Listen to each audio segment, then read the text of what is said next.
This is Mission Control, Houston. If you're just joining us, you're getting a look inside the Crew Dragon. That was Bob Bankhead seated on the right side, the pilot seat, or the Joint Operations Mission Commander seat for Demo 2. He and Doug Hurley, the commander of the spacecraft, just preparing the inside, putting away some trash. They just doffed their suits, and right now just waiting for the pressure to equalize between the International Space Station and Bob and Doug. Just two hatches, really, separating them from the inside of the orbiting complex. Aboard International Space Station, Commander Chris Cassidy has been outfitting Node 2. It's the first node. Once you cross over some of the hatchways, there it is. You can see some of the cameras positioned around to capture the crew coming in to the International Space Station. Much of that work completed at this point.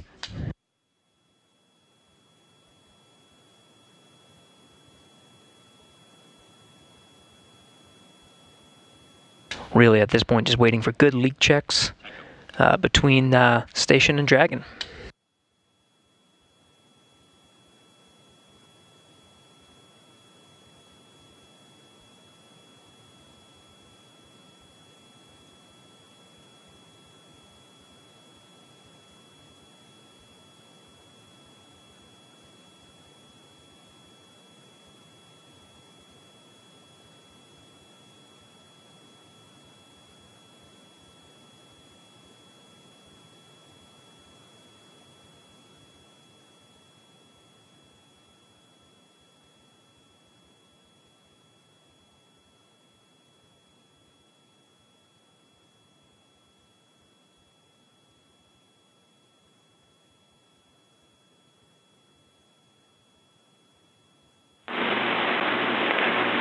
Station Huntsville, Space to Ground 3 for Chris on the ISS experience.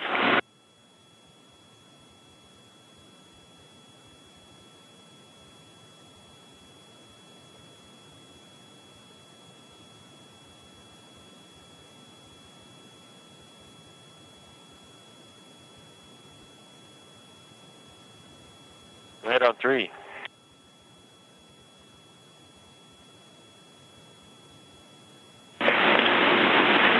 Hey Chris, we're not seeing good connection between the SSC-25 and the camera. We're coming up on a handover, but they're looking for a reboot of SSC-25. Reboot 25, copy. SpaceX Dragon on Dragon to ground for inventory. I am here and ready to copy.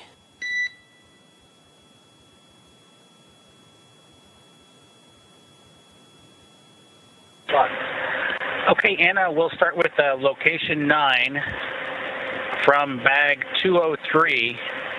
We removed 3 water bottles. Copy. 3 bottles removed from bag 203. Good readback. From location 10, we removed bottles from each of bag 207, 208, so 6 water bottles in total. And Dragon SpaceX, you were pretty broken on that call, but I think I copied 3 bottles from each bag 207 and 208. Is that correct?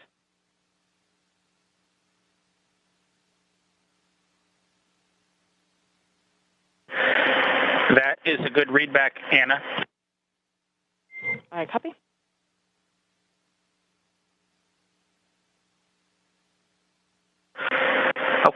For location 11, 1 dinner from bag 317, 1 breakfast from bag 315, and 1 lunch from bag 316. Yeah, there are several.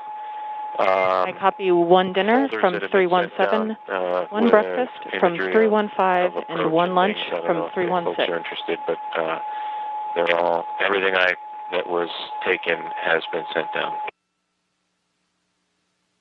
That's a good readback. And location 12, 1 dinner from bag 321, 1 breakfast from bag 319, and 1 lunch from bag 320. I copy 1 dinner from 321, 1 breakfast from 319, 1 lunch from 310. And am I correct to conclude all of this includes your consumption from the lunch that you just completed?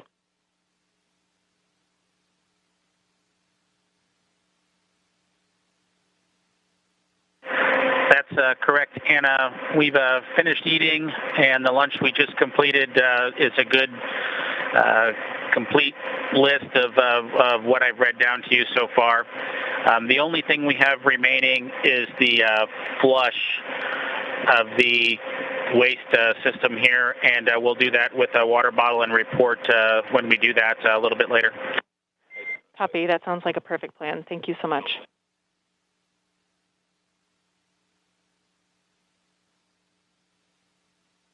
Okay, with that, that's the extent of our inventory. All else is per the packing plan. Copy all else from per the packing plan.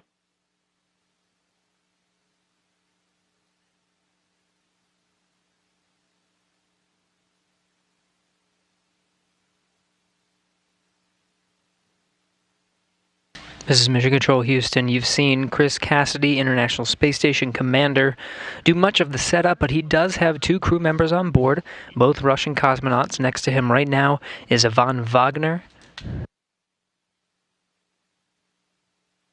rookie space flyer that was on the same Soyuz spacecraft that Chris Cassidy launched on from the Baikonur Cosmodrome just a little more than a month ago.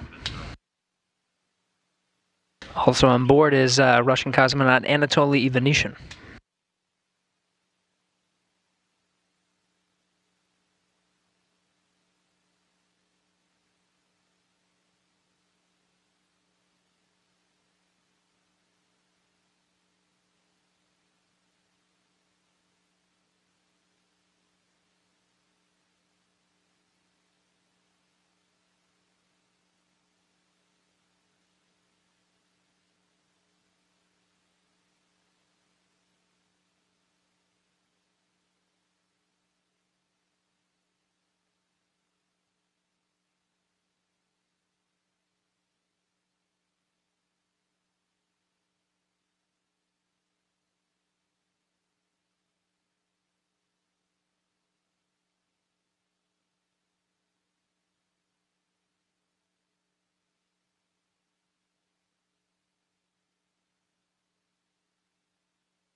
This is Mission Control Houston. We are coming up on almost 2 hours since the Crew Dragon made contact and was captured by at the International Space Station's forward international docking adapter. That happened at 9:16 a.m. Central, 10:16 a.m. Eastern. Still working through some of those milestones, equalizing the pressure between Dragon and International Space Station, verifying some of the communications, and of course you see Bob Behnken and Doug Hurley inside, continuing to prepare the inside of their vessel before they make their way inside the orbiting complex.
SpaceX Dragon on Dragon to ground. Do you mind taking the cameras down for just a few minutes here? We will put that in work and let you know when it's done.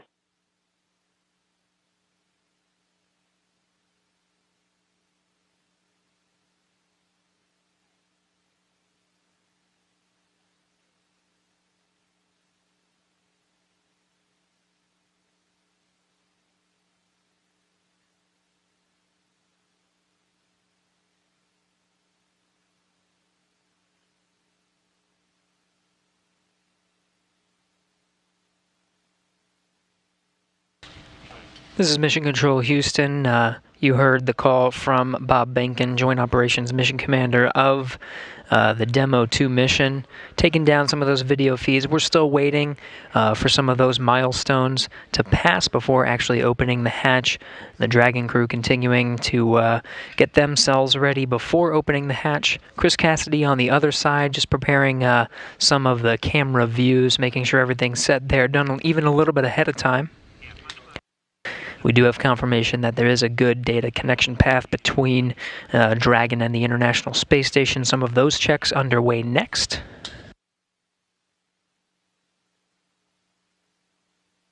Coming up on 2 hours since docking at 9:16 a.m. Central, 10:16 a.m. Eastern.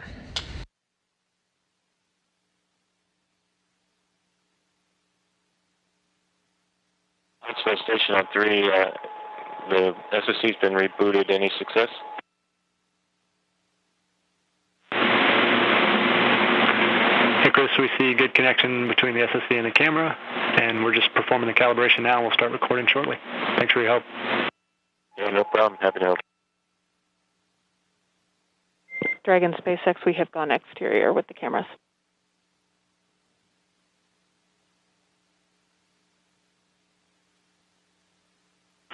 Dragon copy, thanks.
This is Mission Control Houston. Again, you're getting a look at the inside of the International Space Station. That's NASA astronaut Chris Cassidy, commander of Expedition 63. Continuing to get some of those cameras configured for hatch opening. Many milestones already passed after docking at 9:16 a.m. Central, almost 2 hours ago at this point.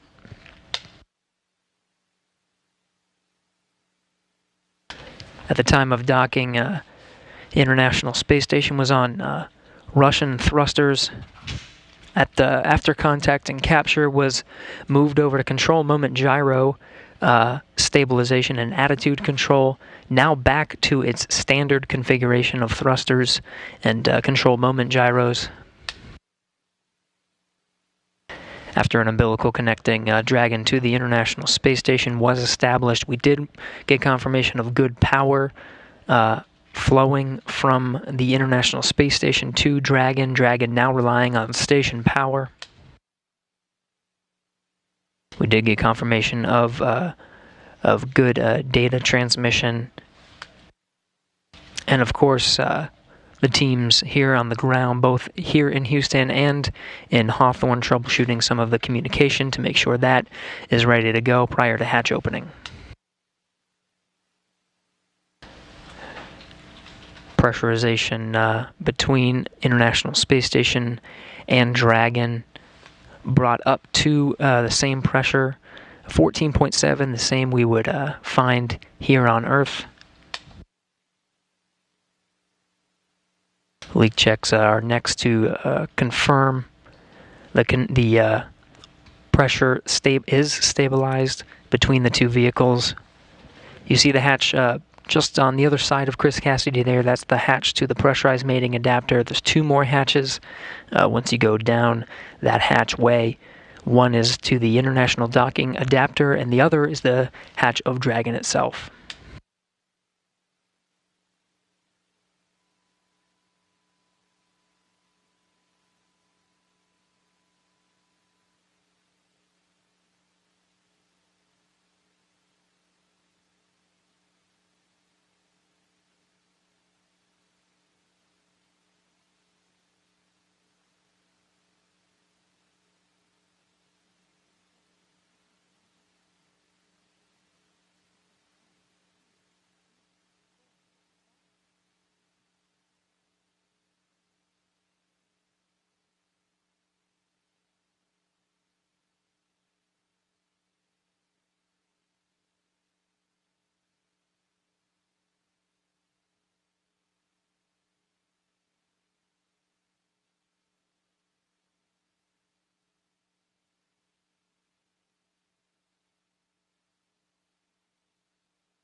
SpaceX Dragon with a couple of questions. I am here and ready to copy. Hey, Anna. We show about an hour and 11 minutes since we started drying the suits, just to let you know that. And then the other thing is we can put 4.400 section 2 in work if you think we have some time before we get the hatch open. We copy. You are go to stop drying your suits and turn off that suit fan at this time. Let me get you words on that waste system flush. Copy. We'll shut the suit fan off now.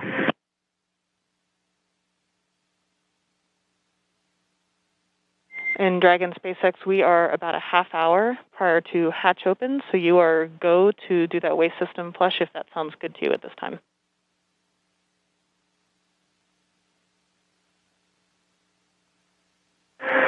Okay, we may give it a few minutes. If it's going to be 30 minutes until hatch opening, we may want to use it just one more time. So yeah, we may hold off for another 10 minutes or so. But let us know if anything changes. Otherwise, we'll do it then. Totally reasonable. Sounds like a good plan. Thanks. And Dragon, Houston on Dragon 2 ground. We're still working comm issues. We're going to take down the big loop now. We'll maintain you on Dragon to ground. We'll call you when we have hardline back in place. Stand by 1 second. Chris. Dragon copies, Houston. Thanks. Go ahead, Chris. Sorry, I was talking to Dragon. Yeah, no problem.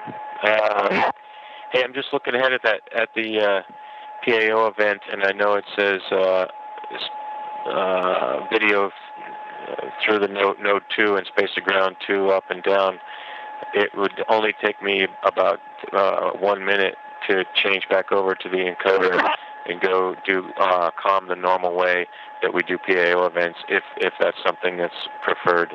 It really is super fast, and I can get you that way in that config real quick if you need it. Later. Copy, Chris. Yeah, copy. Thanks for that. We'll offer it up, and I'll let you know if we want to go that way. Copy. Obviously not urgent or important, just throwing it out there.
Station Houston on 3 for Chris comm config. Go ahead. We just wanted to clarify from your last comments. We show it as being in the standard config, whereby you're going to be coming down over the camcorder HD mic, and we'll be going up over space to ground 2, and that's what we're intending. Did you maybe just? We might have missed your intent in your previous remarks. Is that what you had in mind? No, I had, like we do all other PAO events, we talk, we hold the handheld microphone that is going through the clip-on mic transmitter to the clip-on, through the camera, and then the audio comes down through the encoder. That's how we typically do PAO events. So I could go back to that config if you need, super fast, or if you want to do it this way where we're talking on space to ground 2, that's fine too. I don't care. Just throwing it out there because it's different than we normally do PAO events.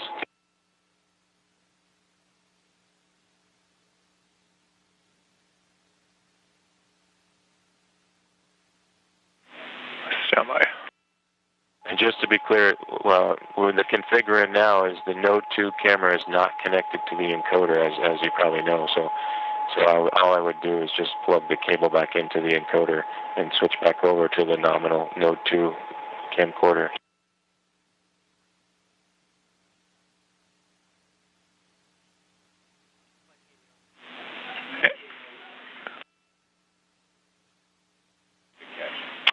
And Chris, that is clear. The camera needs to be plugged into the encoder. So what you're saying is what we need. We don't know where it got swapped up, but the camera should definitely be plugged into the encoder, and audio is coming down via that encoder.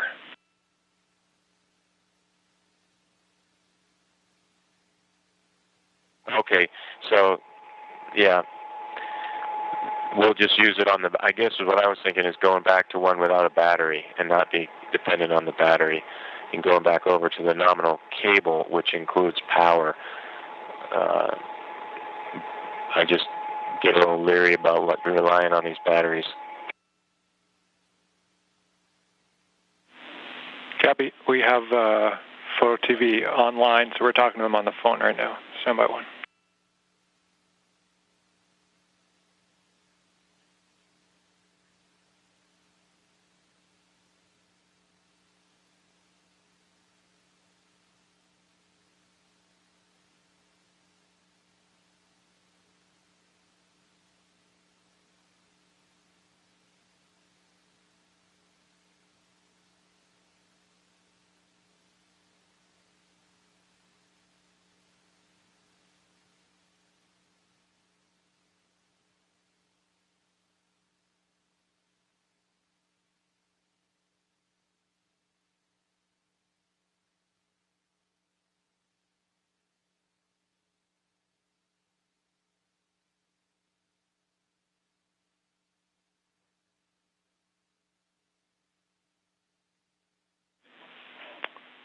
Station Houston on 3 for Chris.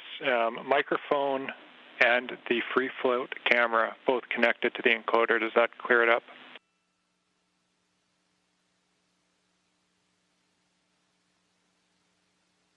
Okay, copy all. You want the free float camera, and we'll use the handheld microphone through the ATU. Copy all. No problem. I think I'm not communicating. No pun intended. But I think we're in a good config now, and I won't swap over to the nominal Node 2 camera.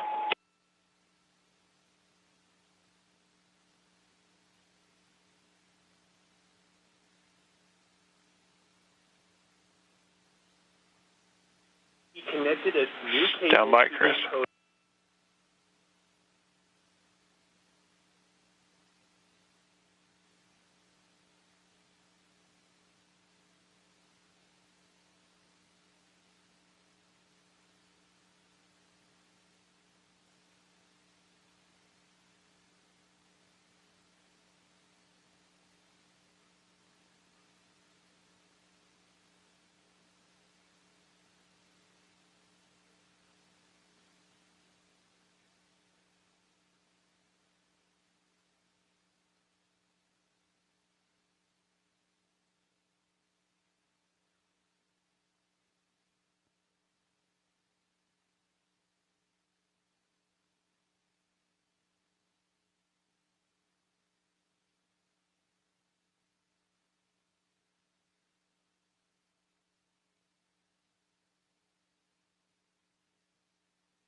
Station Houston on 3, Chris. If you're still there, we think we still have it backwards.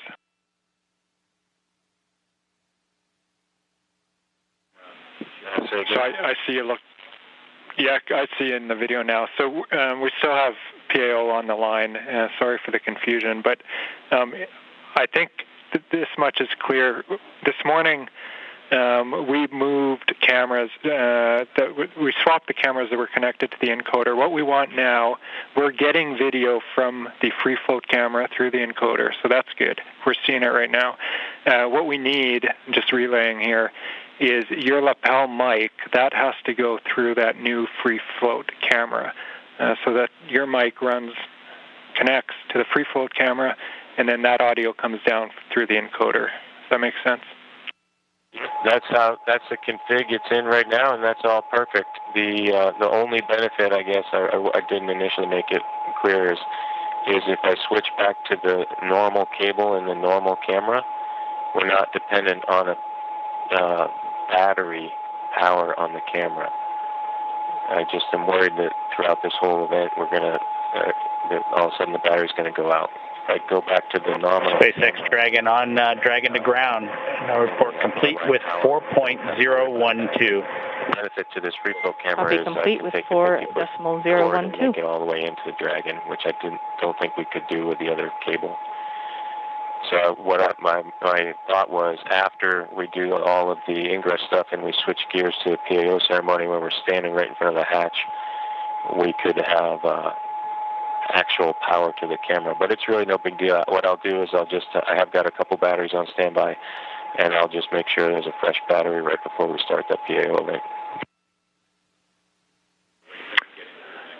Okay, Chris, sorry it took so long, but I'm 100% with you, and copy 100% on the battery concern. The word we're getting here is we would like to run it in the config that it's in right now.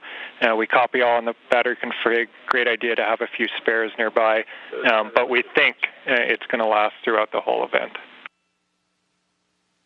Okay, copy all.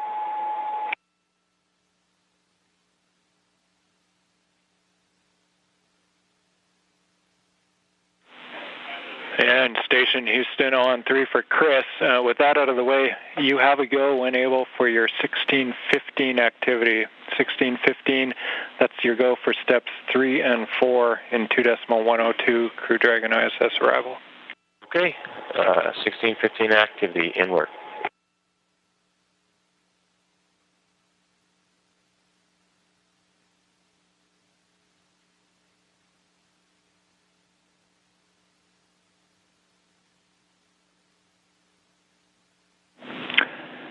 Endeavour, Houston calling on hardline for a voice check.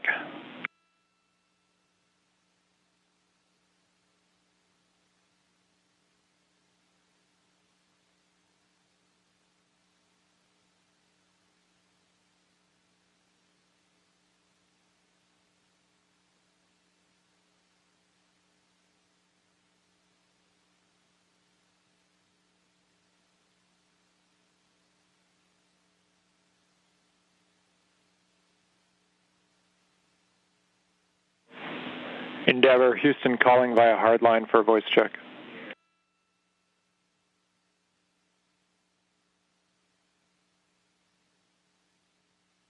Loud and clear, how was?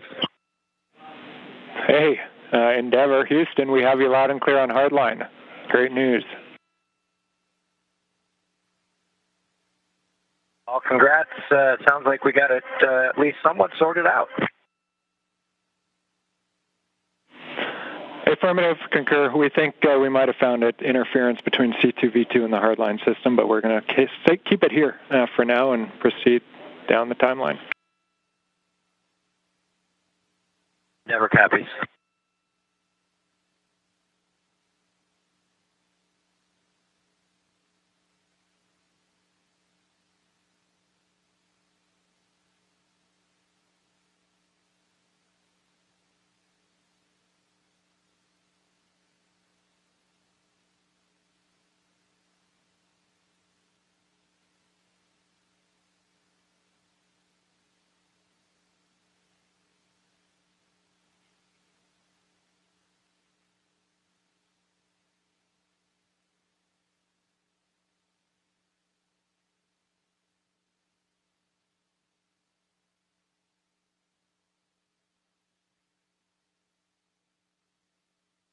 Houston on 3, hey, can you back me up on the PDT? Will do, we're checking.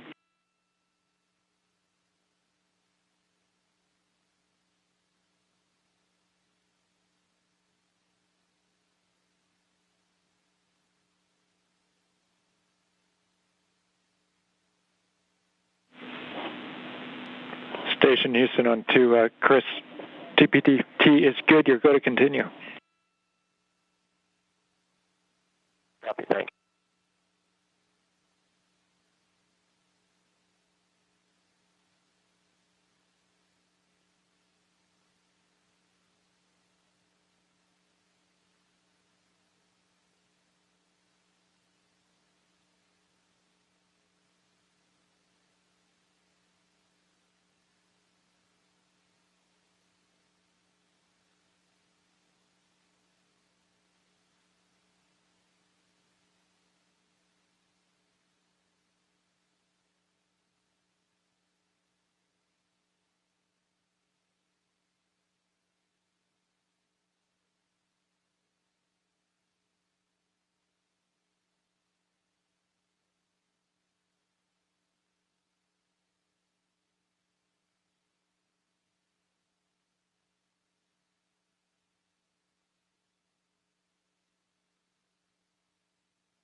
This is Mission Control Houston. You're looking at the inside of the International Space Station.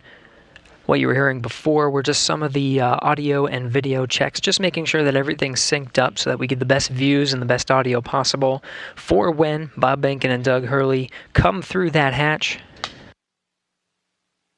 We're working towards the hatch opening now. You can see Chris Cassidy down the pressurized mating adapter. That hatch will open up to the international docking adapter. On the other side is the Dragon hatch. Cassidy working through those procedures after pressure equalization was complete. Now expecting around the order of 10 to 15 minutes maybe until we finally get that hatch open. So we'll stand by, keep those views coming from the inside of the International Space Station to welcome Bob and Doug aboard.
This is Mission Control Houston. You're looking at the live view of the inside of the International Space Station Flight Control Room. The team here, Orbit 2 team led by Flight Director Scoville, is working through the intricate process of making sure everything is ready to open the hatch and welcome Bob Behnken and Doug Hurley aboard the International Space Station.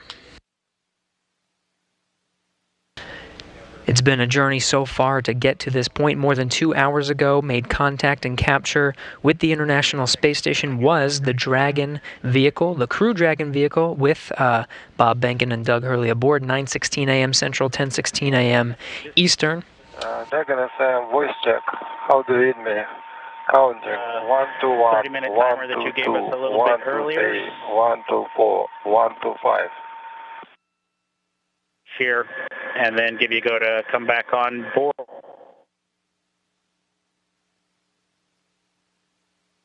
In Dragon SpaceX, you were pretty broken in that previous call. Houston stations with ground 2. I don't hear Dragon. I think you're being summoned by the Russian crew.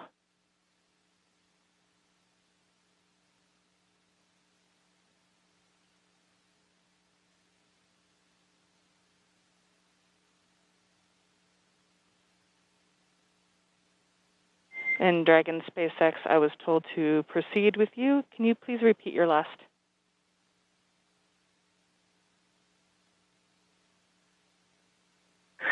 Yeah, Anna, just wanted to double check with you to make sure you had copied our last and that we were still good on that estimated timer that you gave us for 30 minutes. It looks like we've got about 10 minutes left. So we'd like to pick up in section 2 of 4.400. Checking.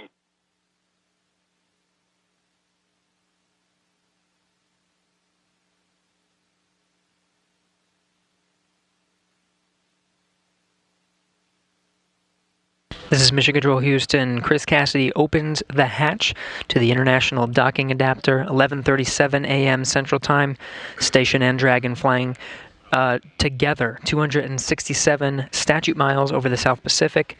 This is a view from the camera at the forward end of Dragon. 20 minutes until Dragon hatch opened, and the APAS hatch was just opened.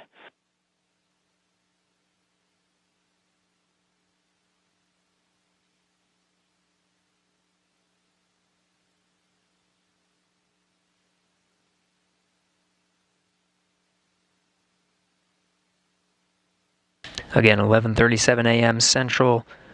The hatch to the International Docking Adapter was open. You see Chris Cassidy there poking his head in. That's the camera at the forward end of the Dragon. Now only one hatch separating Bob Behnken, Doug Hurley from Chris Cassidy, who you're seeing here from those Dragon views. Expected time to open that hatch is about 20 minutes from now.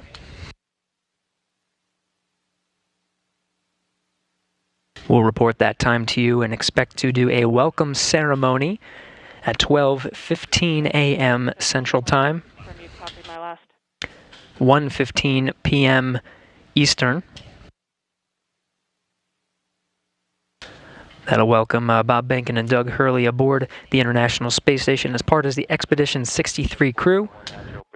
We'll get to hear some words from them and have some VIPs here in Mission Control Houston to provide words to the teams that oversaw the entire mission and the crew aboard the International Space Station. Station Houston, we copy the hatch open, no condensation, thanks.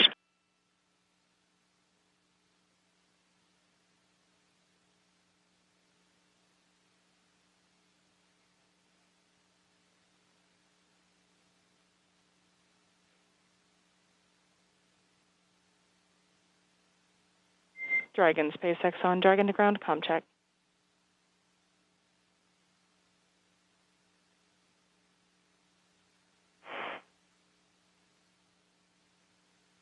Dragon to ground, how us? A little choppy, how me?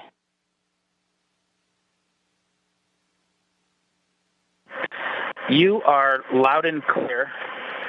We'll put section 2 of 4.400 in work. We copy all. Thank you. And please give Anatoly a call on Big Loop.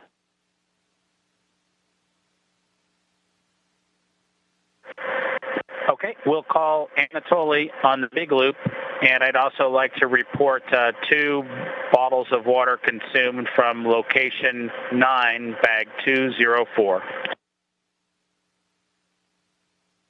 Location 9, bag 204, and to confirm that was for the waste system flush.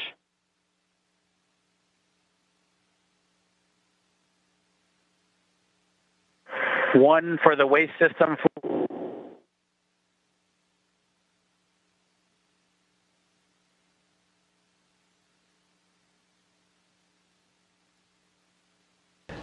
Chris Cassidy removing that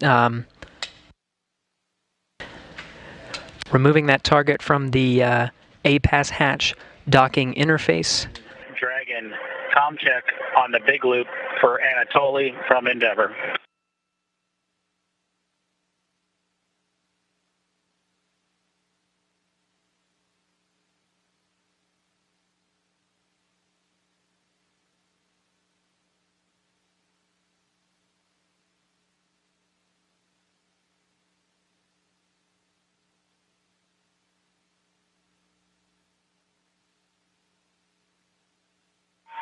Dragon FM, voice check. How do you read me? Counting 1 to 1, 1 to 2, 1 to 3, 1 to 4, 1 to 5. Anatoly, Endeavour has you loud and clear. How copy? Copy, Houston. They have you loud and clear. Good to hear your voice.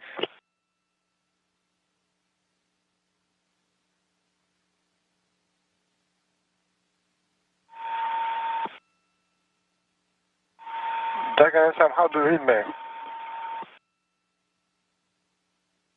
Loud and clear. Okay. See you soon. Turning over to Houston.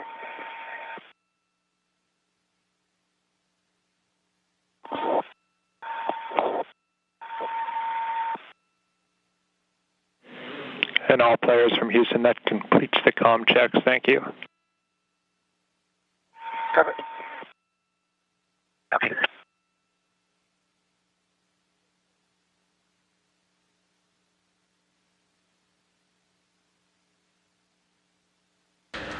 This is Mission Control Houston. Those comm checks within the International Space Station between the Dragon crew, Chris Cassidy, and on the other side of the International Space Station, the Russian segment, Russian cosmonaut Anatoly Ivanishin completing those voice checks.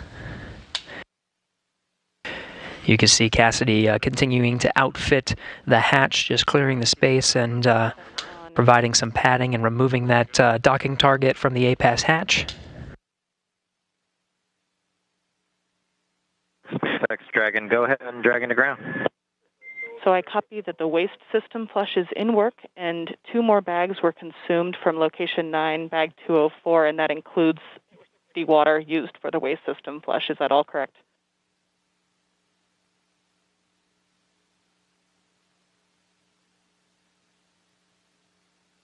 From bag 204, one of which Bob is in the process of consuming, and the other will be for the waste flush. That is correct. Perfect. Thanks for clarifying. And secondly, do we have your permission to come back on board with video? Negative. We're going to need about 2 minutes. We're just wrapping up ops here right now. Copy. 2 more minutes. We will await your confirmation.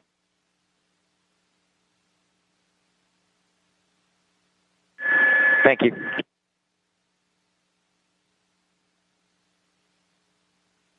Still getting views from the infrared camera that's located right at the center of the Dragon hatch, looking at Chris Cassidy, International Space Station Commander, outfitting that hatch, getting ready for Bob and Doug to arrive. You were hearing communications over Dragon to ground.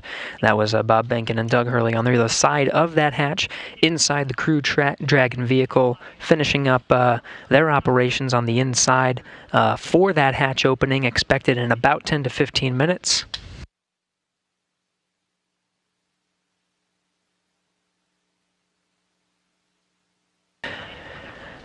Again, it's been a process to get to this point. Just about 2.5 hours ago, docking to the International Space Station was Bob Behnken and Doug Hurley aboard the first commercial American vehicle to dock to the International Space Station with crew aboard.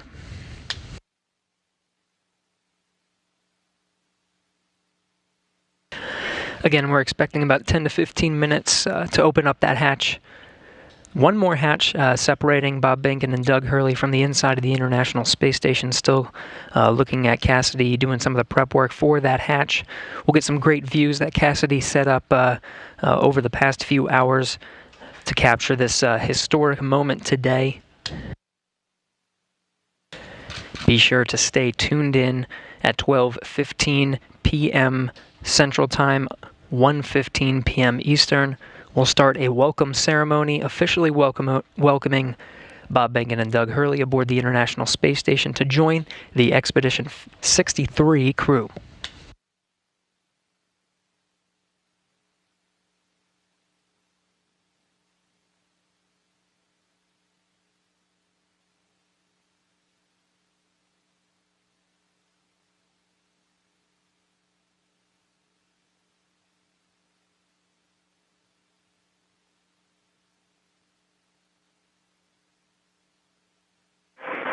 SpaceX Dragon on Dragon to ground. Go ahead.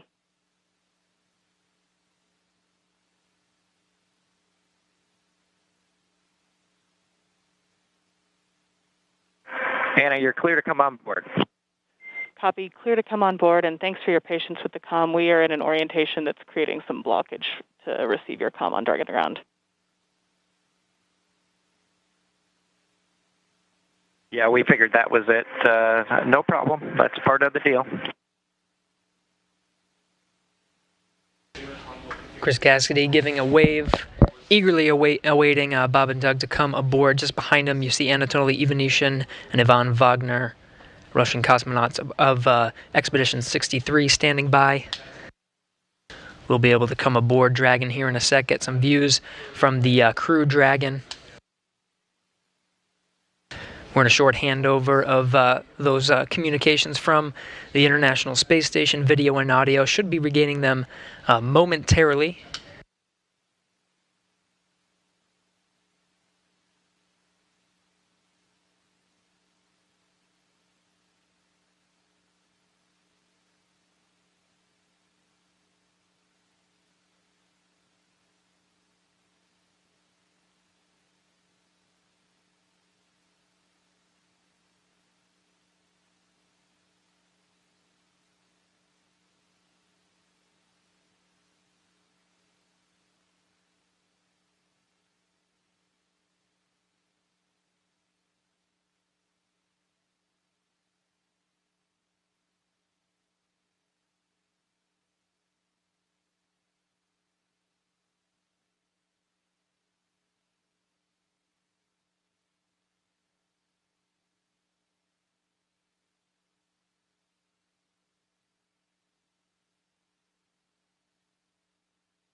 Anatoly Ivanishin in the foreground there. Chris Cassidy continuing the prep work for opening up the hatch there. Again, the pressurized mating adapter hatch you see there in the foreground is open. The APAS hatch to the International Docking Adapter is open. Just one more, and that's the hatch of Dragon, the Crew Dragon vehicle.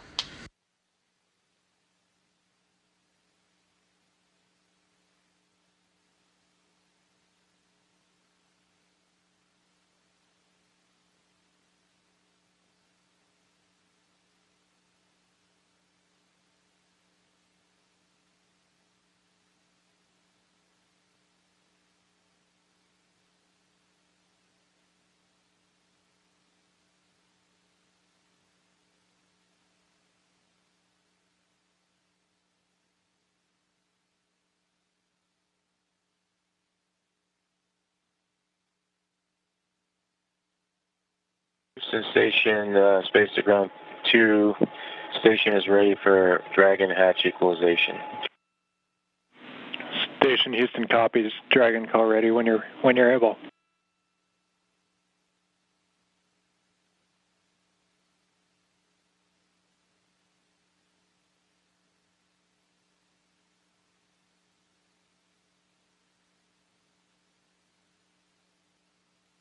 Houston Dragon, go ahead.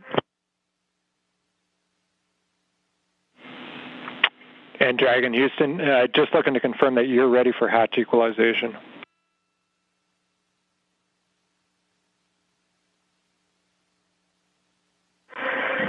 We are ready as long as SpaceX is ready.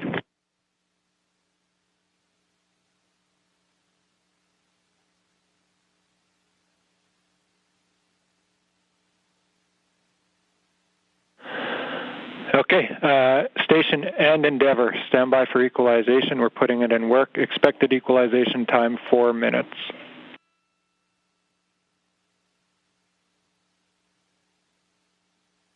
Station copies. Endeavour copies.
This is Mission Control Houston.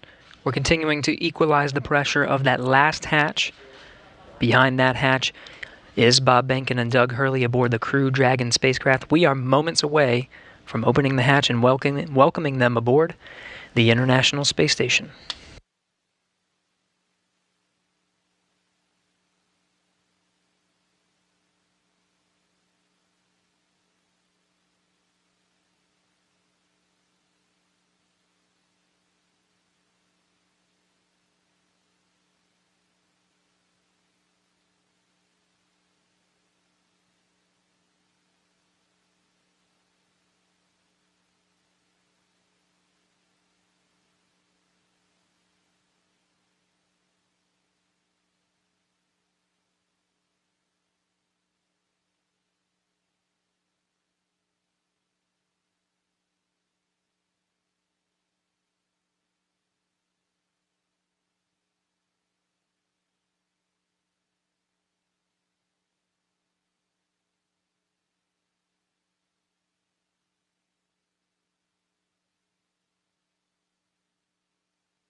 This is Mission Control Houston. If you're just tuning in, we are standing by for confirmation of the hatch opening between the International Space Station and the Crew Dragon.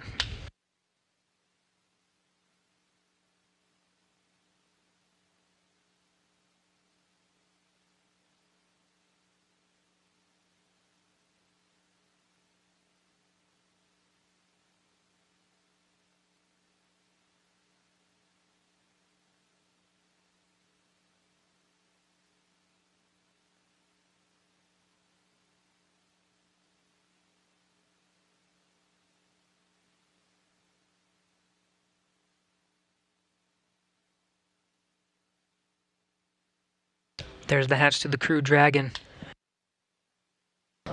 Seeing Doug Hurley through the glass on the other side.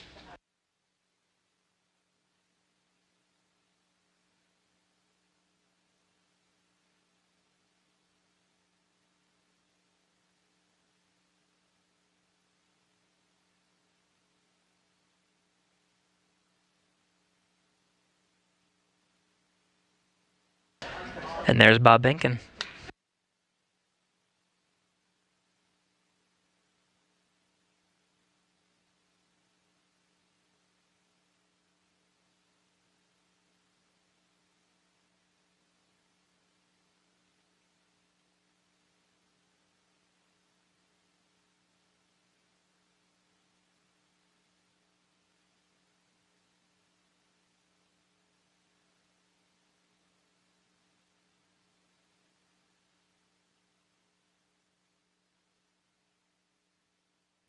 Still equalizing that pressure between the Crew Dragon and International Space Station, just moments away.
Dragon SpaceX on Big Loop. You are go for hatch opening per the decal, followed by the remaining actions in your procedure 4.400.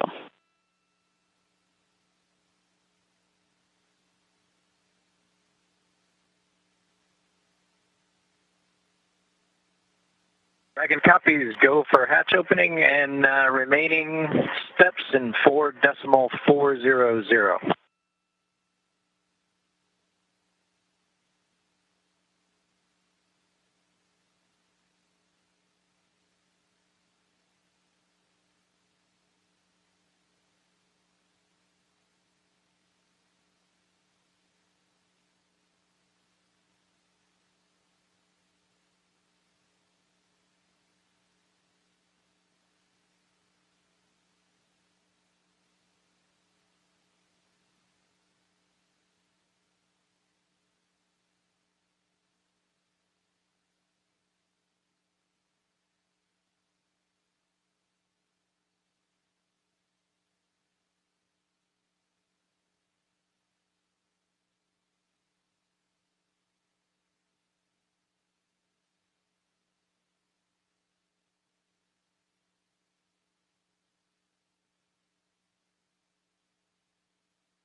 And with that, the hatch is open. 12:02 p.m. Central Time, 1:02 p.m. Eastern.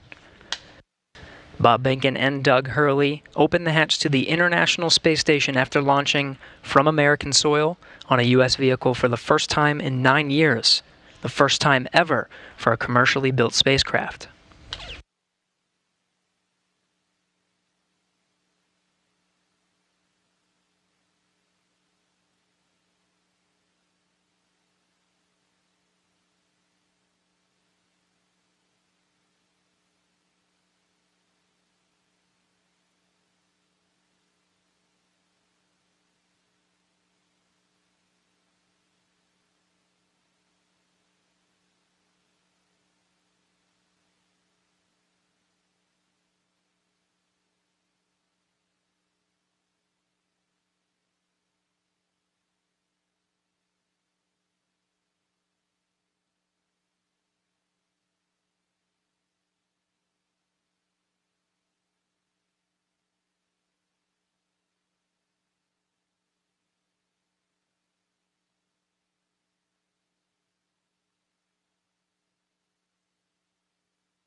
If you're just tuning in, the hatches are open between Dragon and the International Space Station. International Space Station Commander Chris Cassidy now talking with Doug Hurley and Bob Behnken aboard the Crew Dragon spacecraft. That hatch opened at 12:02 p.m. Central, 1:02 p.m. Eastern.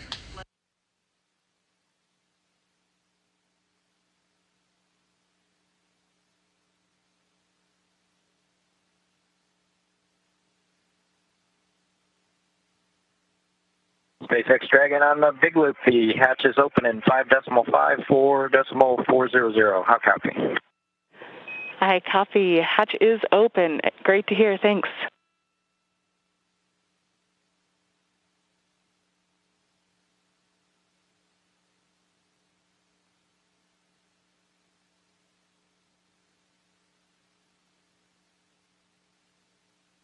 And SpaceX Dragon in 5.9, we're going to exit out of 4.400 and transition to 2.102 Crew Dragon ISS arrival through the hatch opening. I copy. With that, I understand you are complete with 4.400 and will follow along with you as you transition to the ISS procedure.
This is Mission Control Houston. The crew of Demo 2 just performing a few closeout duties. The hatches are open. They were open 12:02 p.m. Central Time. We're moments away from the board Demo 2 to enter the International Space Station.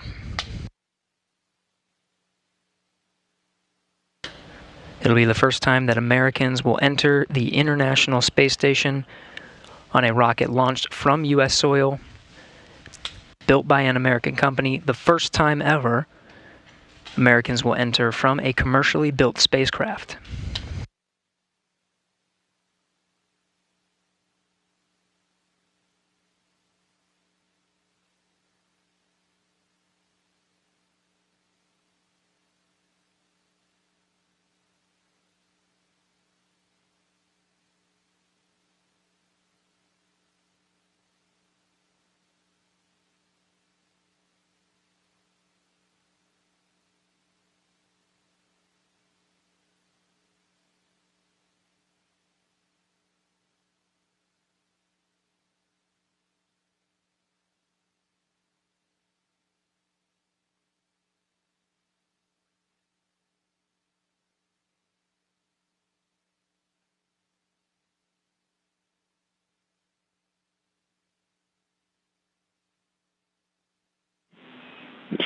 Station Houston on Space Ground 2 for Chris. When you're able, we're just looking for a quick voice check on the mic.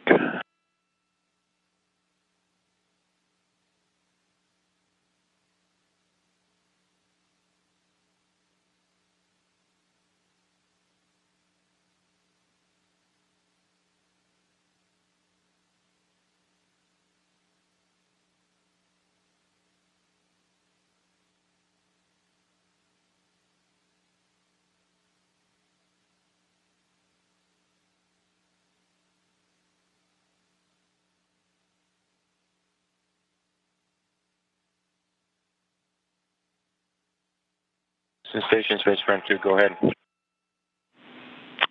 Chris, we were hoping we could voice check the mic just before starting the PAO event.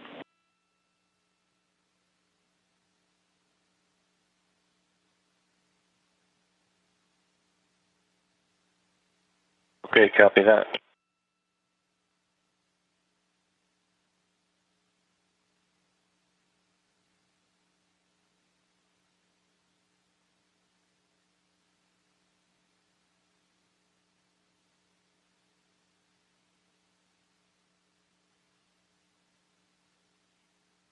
Houston Dragon on the big loop, and step 6.1 of 2.102 IMV duct installation is complete. Go for IMV fan activation. Houston copies, go for IMV fan activation, that's in work.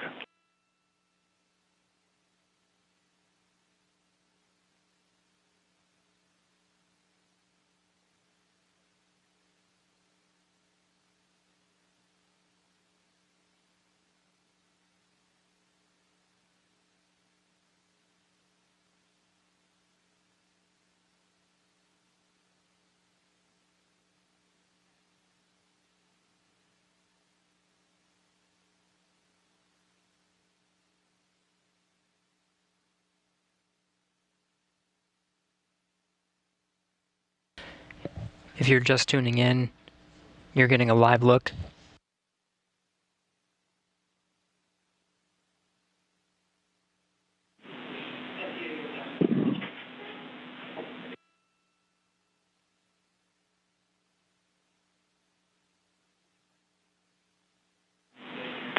Station Houston on two things. Chris, we did hear you over the PAO side of things. That was a good voice check. We might ask you for one more. And then for the Dragon crew, you also have a go for 6.3. That's opening the location 23 and checking for debris. Dragon copies 6.3 in work.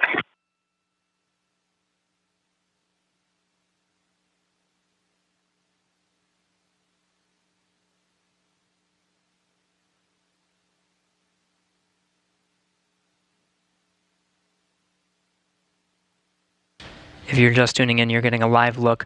On the left of your screen is a look inside the Crew Dragon on the Demo 2 mission. On the right, the International Space Station. Houston Bob Benkin. Dragon on the big loop. We are ready for 6.4 and section 4 of the LIO instructions.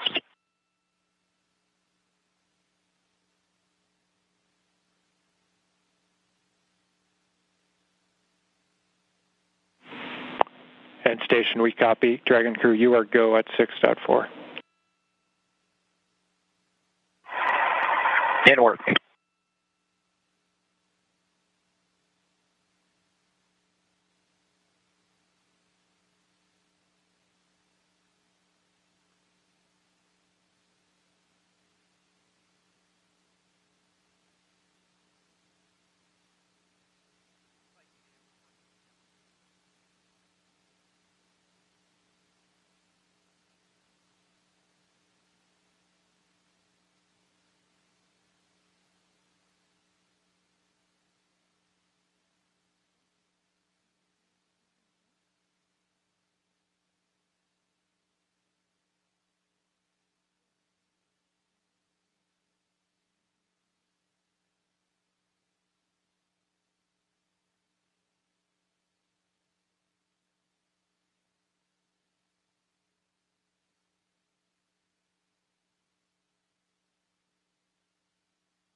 This is Mission Control Houston.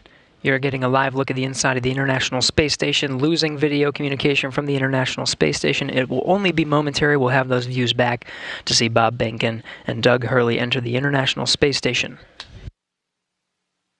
When they do, it'll be the first time that humans will enter through this hatch for the first time in 9 years.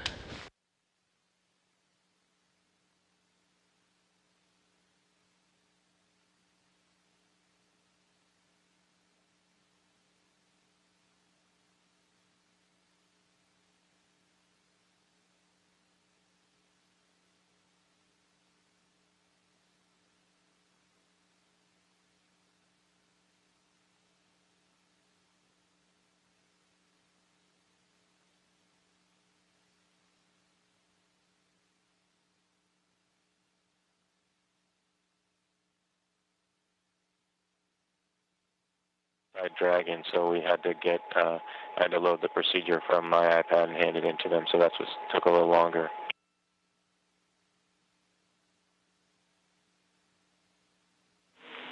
We copy, Chris.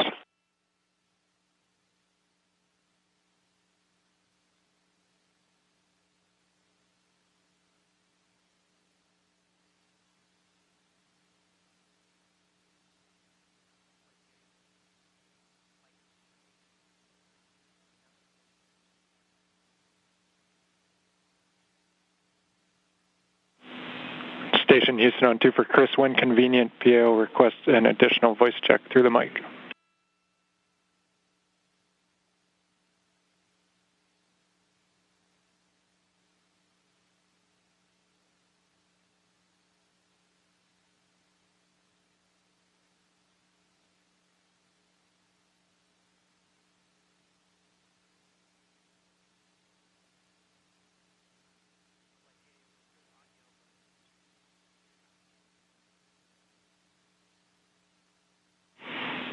And Chris, we're not hearing you in MCC. We are apparently getting it through to PAO. Just stand by.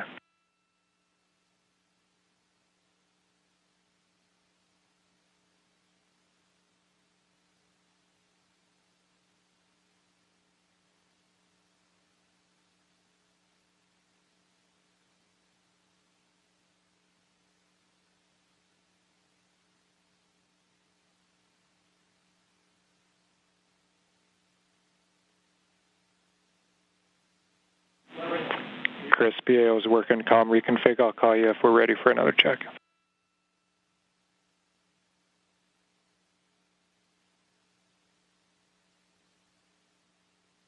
Houston and SpaceX Endeavour in 6.5 LIO cartridges sealed and installed. SpaceX copies.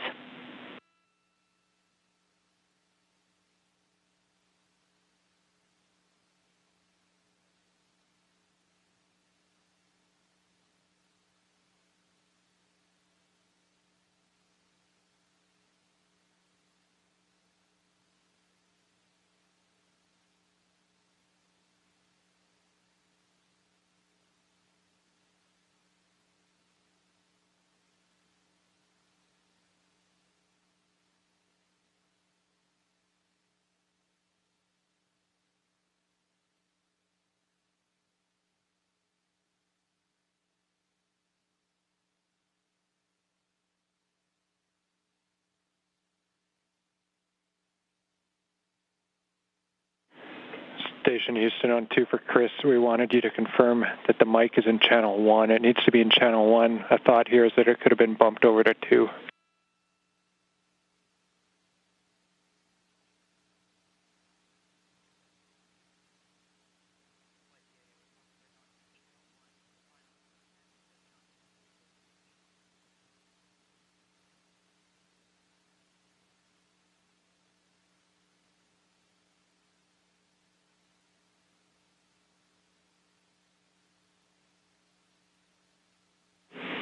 And Chris, we see you trying. We're still not hearing you in MCC. We're working on it.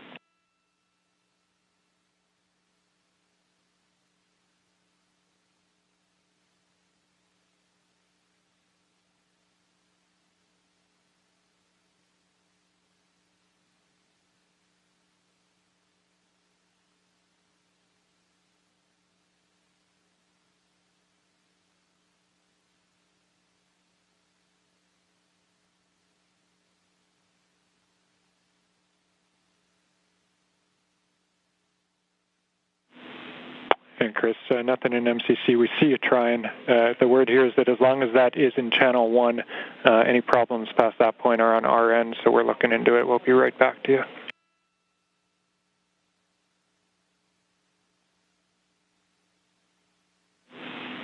Station Houston, we're ready for another voice check through the mic.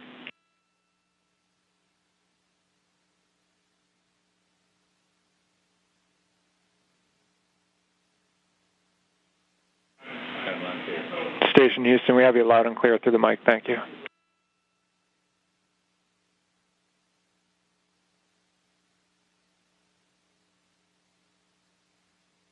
SpaceX Dragon on the big loop in 7.1. SpaceX here.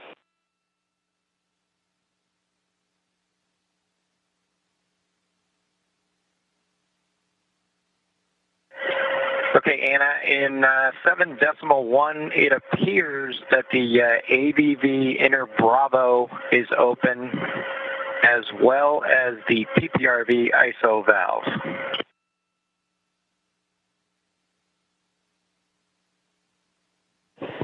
I copy that AVV inner Bravo appears to be open, as well as PPRV ISO valve.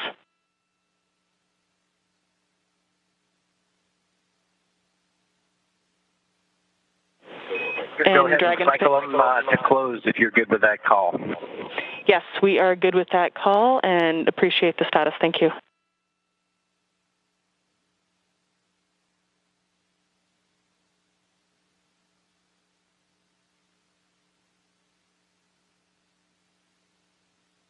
This is Mission Control Houston. If you're just tuning in, hatches were open at 12:02 p.m. Central Time. We are moments away from Bob Behnken and Doug Hurley entering the International Space Station.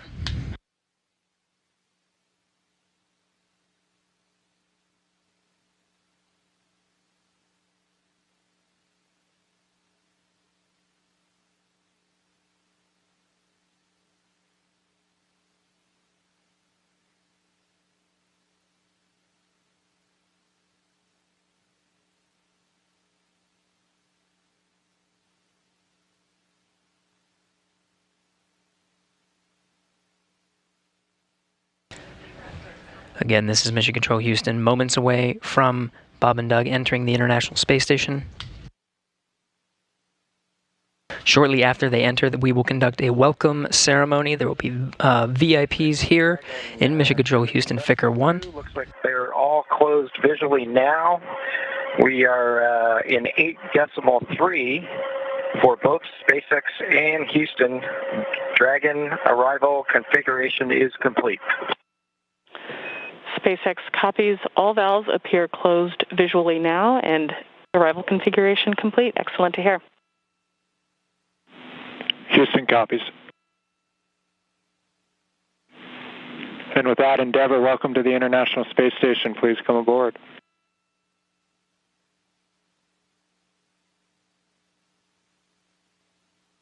Endeavour copies with pleasure. We'll be there in a second.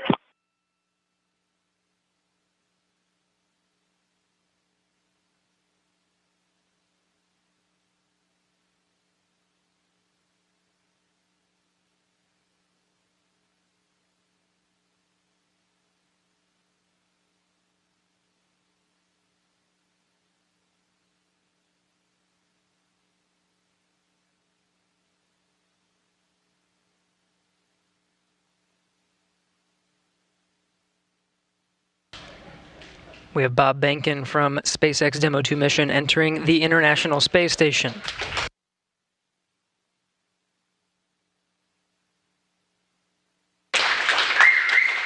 Followed by Doug Hurley.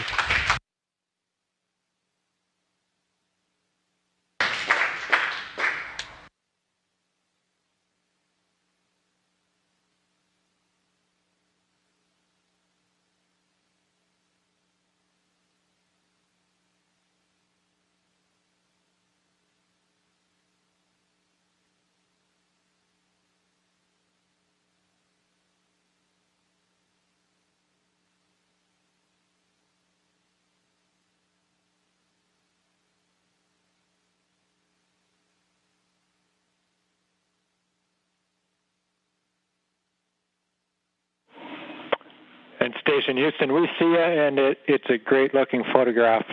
So thanks for that. Stand by one. We'll call you when we're ready for the event in the next few seconds. Got a whole bunch of very happy and grateful people making their way into MCC right now.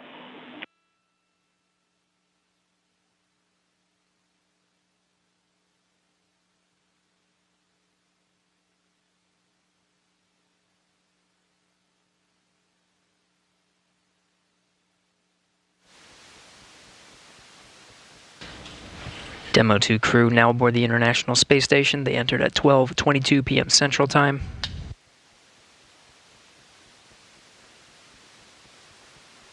The station at the time was 262 statute miles over Turkmenistan. Crew all gathered in front of the cameras at the Node 2 forward end of the International Space Station. Just behind them is the hatchway to the Crew Dragon on this Demo 2 mission. We're standing by for a welcome ceremony. We'll have VIPs here in Mission Control Houston ready to greet the crew.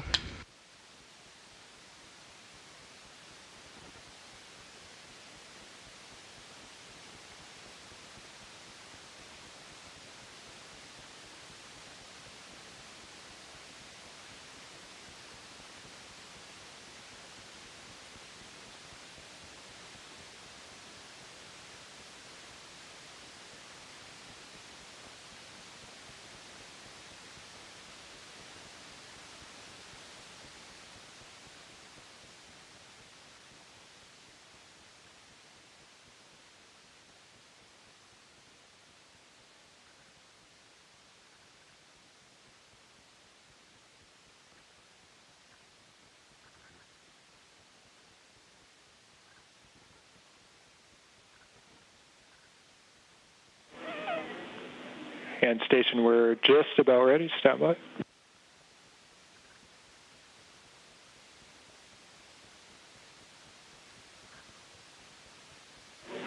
All right, Station, it's Houston on Space to Ground 2. Confirm that you are ready for the event.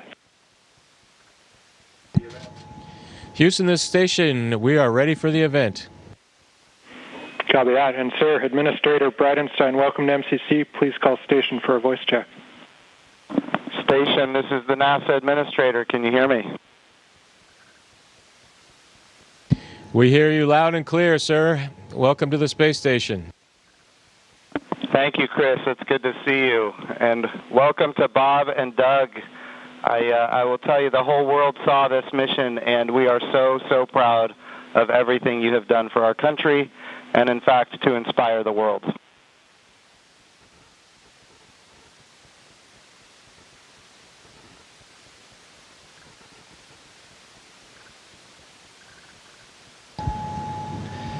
We sure appreciate that, sir. It's obviously been our honor to be just a small part of this. We have to give credit to SpaceX, the Commercial Crew Program, and, of course, NASA. It's great to get the United States back in the crewed launch business, and we're just really glad to be on board this magnificent complex. Well, we have some VIPs with us here, and I'm sure they have some questions that they'd like to ask you, but I have one of my own before I turn it over. And I just wanted to find out if you guys got any sleep on your way up there the last, I'd say, I get 19 hours. Did you guys get any sleep?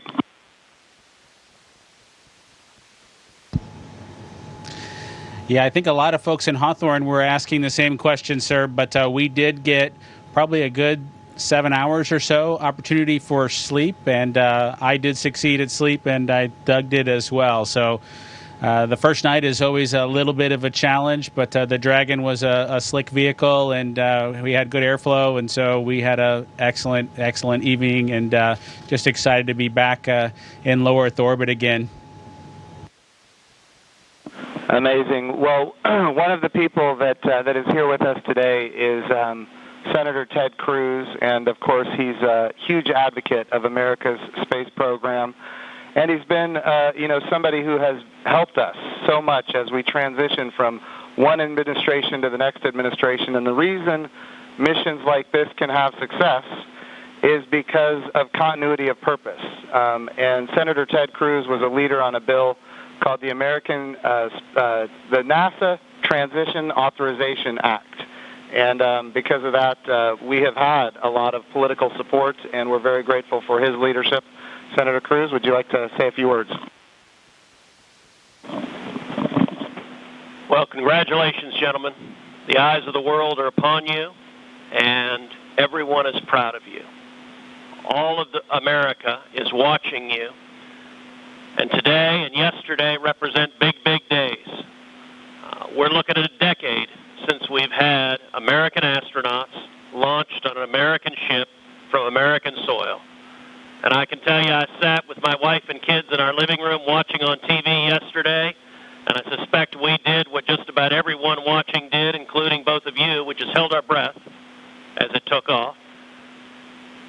And we're glad to see you've landed safely. We're glad to see you've docked. And so let me ask you, that Dragon is an amazing vehicle. How does she handle?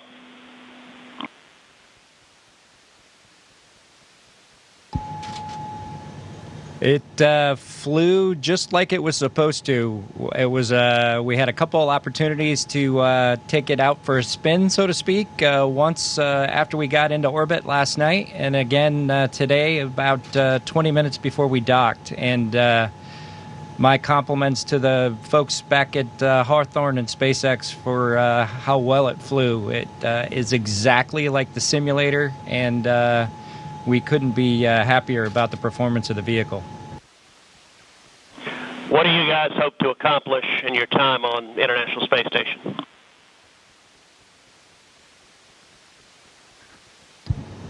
Well, while we're on board the space station, of course, with the new spacecraft, we do hope to put her through her paces, and so the good ship Endeavour is going to get a lot of checkout over the next week or two here, and hopefully we'll be able to declare her operational, and Doug and I will be able to take some burden off of Chris and his crewmates, Ivan and Anatoly, so that we can keep the space station operating at its peak possibilities. So we're looking forward to contributing any way that we can, and like I said, trying to keep space station as productive as possible.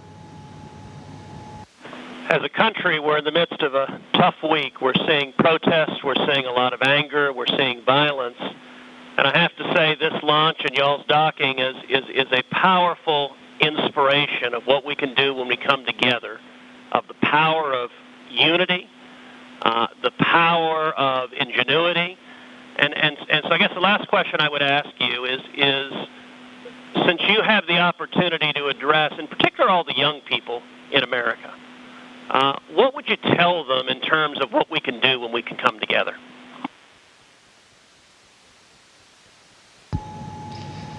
You know, that's a great question. 9 years ago, just about exactly 9 years ago, we docked with Atlantis on STS-135, the last flight of the Space Shuttle program, a 30-year program. And folks at SpaceX, folks at NASA, the Commercial Crew Program put their heads together and worked diligently year after year, making sacrifices, working hard. And then 9 years later, American launch capability was restored, and this is just one effort that we can show for the ages in this dark time that we've had over the past several months to kind of inspire especially the young people in the United States to reach for these lofty goals and work hard and look what you can accomplish. Thank you, gentlemen. God bless you. Thank you, Senator Cruz. We have another very special guest here that represents the Johnson Space Center.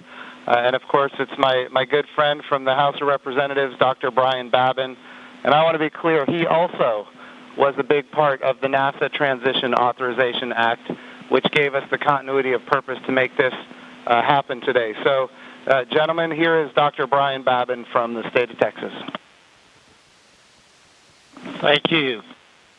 So great to be with you guys. I was at the launch yesterday. I just want to say a huge congratulations. And, you know, there was a thunderstorm that blew in about 30 minutes or 45 minutes or so before liftoff. and it was in doubt there for a minute, but it was just an enormous achievement. I just want to say thank you for you guys. Really appreciate what you're doing for America, and the crew that's already been up there, Chris, and your two fellow Russians. To give you a great big thank you as well. I have a son who was a Navy SEAL, and I want to thank you for your service there too, Chris. And also, I would like to just see what I know you've said that the craft, the Dragon, handled very well, but I want to see how it compares with the space shuttle. If one of you would address that, I would appreciate it.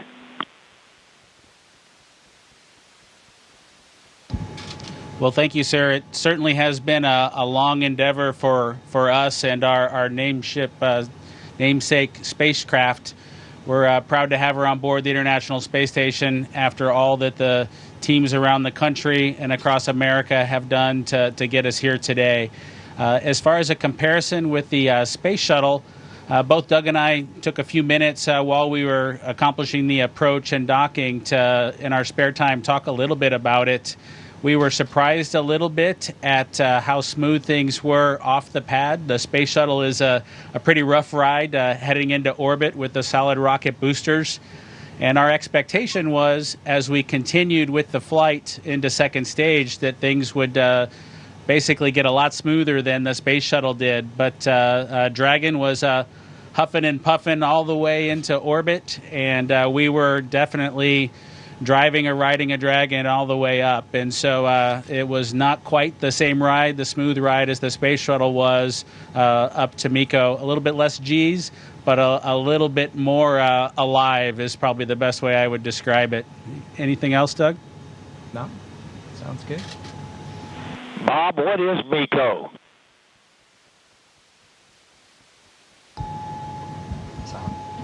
Sorry, I have to apologize for actually using the term MECO.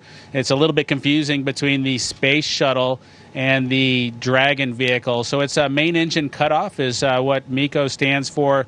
Those happened at different times in flight for the two vehicles. For the space shuttle, that was when you were all the way in orbit. For Dragon, that was just a little bit after 2 minutes. And then we had the single engine cutoff for second stage when we achieved orbit. So that time under the single engine under Dragon with one engine was more of an experience than the shuttle was for that 6.5 minutes or so that we were under that second stage motor. Well, I would just like to say, in fact, Doug, did you have something you wanted to add there? I met your mother and father yesterday, Doug, and great folks. They're very, very proud of their son.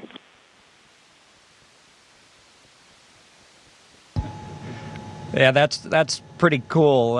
Hopefully they enjoyed the launch. I know for parents, it can probably be pretty nerve-wracking for them to experience a launch. This was their third, so I'm glad everything went okay, and hopefully it was a good show. We haven't obviously heard or seen any video yet, but we're looking forward to seeing the launch replayed sometime.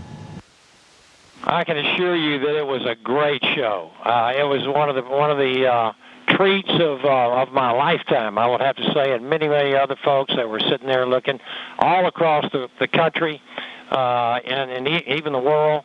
And I can tell you, as Senator Cruz said, we've gone through some really, really rough times over the last few days, and to have that successful launch. The public-private partnership between NASA and SpaceX, and you guys being so well-trained and having it go off without a hitch was a tremendous blessing for our country. And I can't tell you how many emails and communications I've gotten from people that who were so disturbed by what's been going on, transpiring around the country, to have the great news and the wonderful liftoff and everything going without a hitch. So I just want to say God bless both of you. Thank you so very much. Bless the rest of you folks up there as well. We thank our Russian partners. And Thank you, Chris. Y'all are all in our prayers, and we're looking forward to seeing you successfully complete your mission and back on safely on Earth. God bless.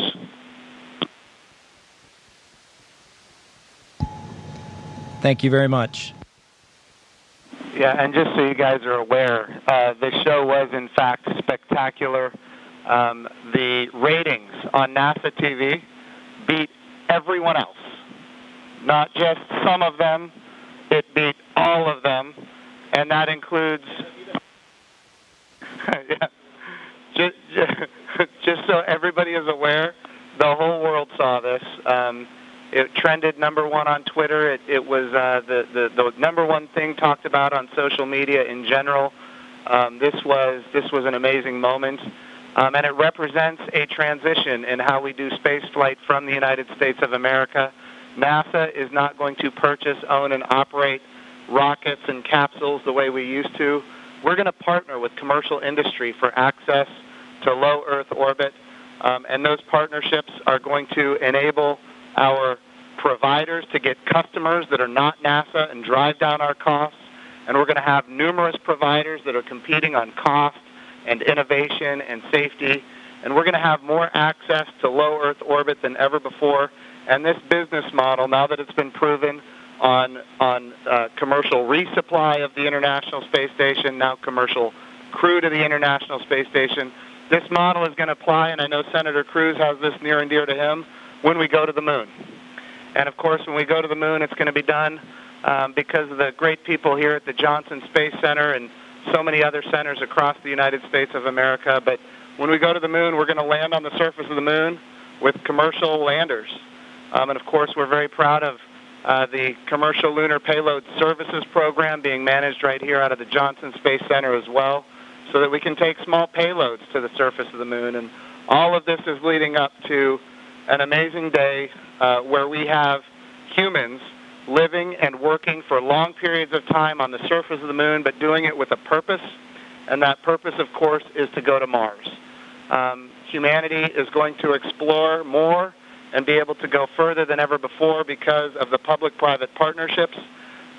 We all know that if the government is creating the demand and the government is creating the supply, we will always be limited. But when we have partners that are interested in exploring commercially and doing the things that are necessary, to get capital investment, then we're all going to end up better. So I want to just say the whole world saw this. This is a new era in human space flight, and we are so grateful for the service of not just our 2 astronauts that embarked on this mission, but the 100,000-plus people that participate in it in this mission, everything from the suppliers to the main contractors, to the NASA team, the SpaceX team. What an amazing day for our country and, in fact, for the world. I'm going to turn it over for a second to my deputy, Jim Morehard, who's been a great deputy at NASA.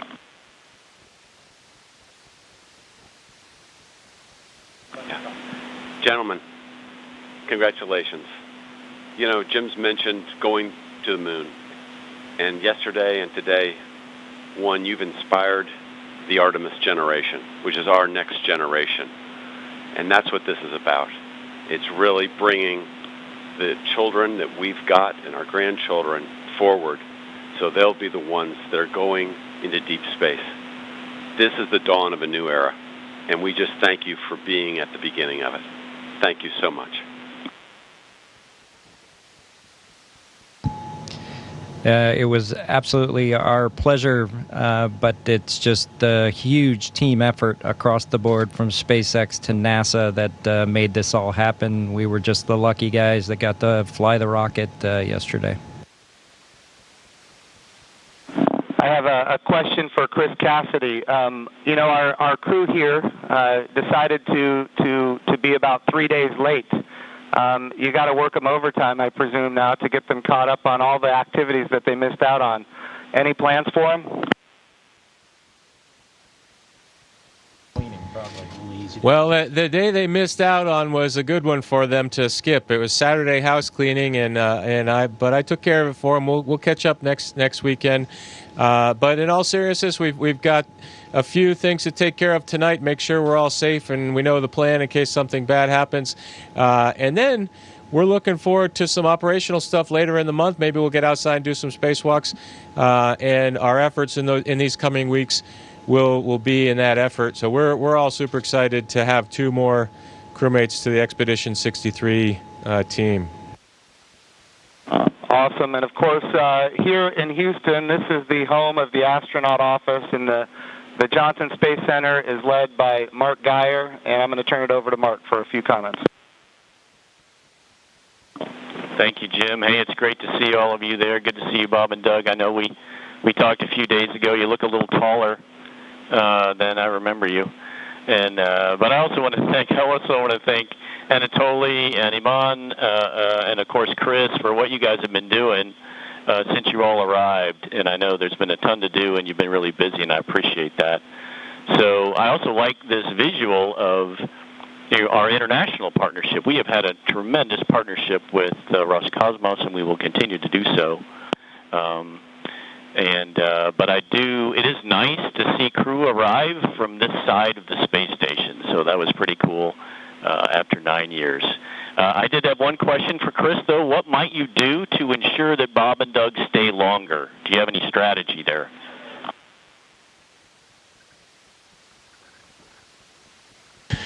Well, we'll slow down the rate of which I'm eating food, and maybe we can stretch out our consumables a little bit. But that's a great question. We'll have to come up with some conniving scheme here in the next few days.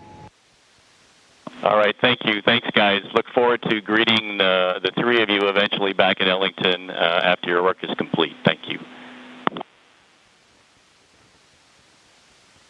And of course, Mark Geyer has an amazing deputy, Vanessa Weish, if you'd like to come and say a few words. Thank you, Jim. Hi, guys. You look really good. I just want to say on behalf of everybody here, we just want to thank you. It was an amazing launch, and we love seeing the docking. You guys all look really good. Just thank you for all that you're doing, and we can't wait for you to return, but not too soon. Station wants you to get a lot of work done, so looking forward to all of that. But thank you, and God bless.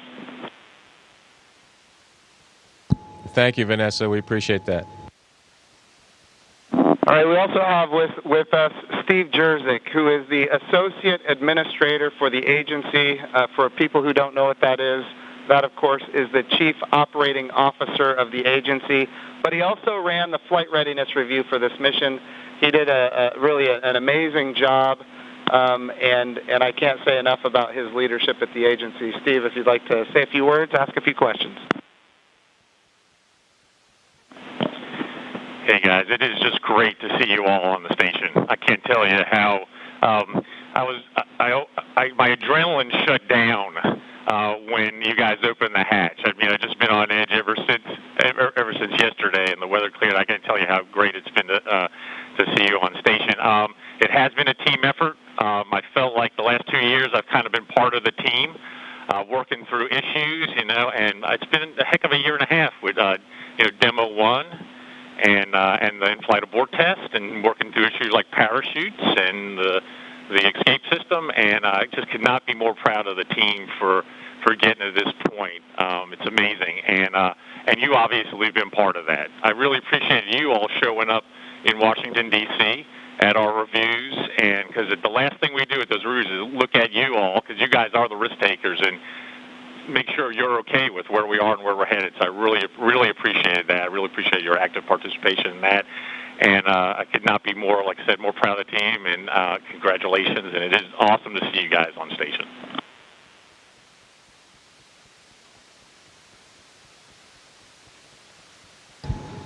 Well, thank you, sir. We're just proud to be a part of the team that got to bring space flight back to the Florida coast. I appreciated the comment earlier that it was nice to see a vehicle come to the forward portion of the space station, but I'll tell you what, that's the only way Doug and I know how to do it. So thanks to the team for providing it to happen our way. We appreciate that. Well, Bob and Doug, just so you're aware, I'm being given the wrap signal. Doug, did you have something to say before we wrap it up here? Oh, no, sir. We're just happy to be here, and Chris is going to put us to work, and hopefully we will fit in and not mess too many things up. I have no doubt that you guys are going to do amazing work. I just want you to know the president came to the launch and the vice president came to the launch. About half the cabinet was at the launch. We had members of Congress and members of the Senate from both sides of the aisle. And this was an amazing moment of unity for the nation. It was an amazing moment for the whole world to look up. In the midst of the coronavirus pandemic and some other challenges, we were able to have this very, very special moment where we could all look at the future and say that things are going to be brighter tomorrow than they are today. And you and the NASA team and the SpaceX team gave us that opportunity, and for that we are so, so grateful. I would also be remiss as the NASA administrator if I didn't promote what comes next. And of course, this is the beginning. We are now launching to low Earth orbit again, but we will soon be going to the moon. We will be going to the moon sustainably with commercial partners and international partners. We're going to use the resources of the moon to learn how to live and work for long periods of time. Ultimately, we're going to take all of that knowledge and we're going to go to Mars. And of course, this time when we go to the moon, we go with a very diverse, highly qualified astronaut corps that includes women, which is why we call the program Artemis, named after the twin sister of Apollo, and she, in Greek mythology, was the goddess of the moon. This is the beginning. There is so much more to come, and I'm glad that our representatives of the Johnson Space Center are here because we're going to be asking them to fund this project. And what an amazing day that you guys have given us. So thank you from not just me and the people here, but from the United States of America and people all around the world. I'm more popular on Twitter than I've ever been, and it's because of you guys. Thank you.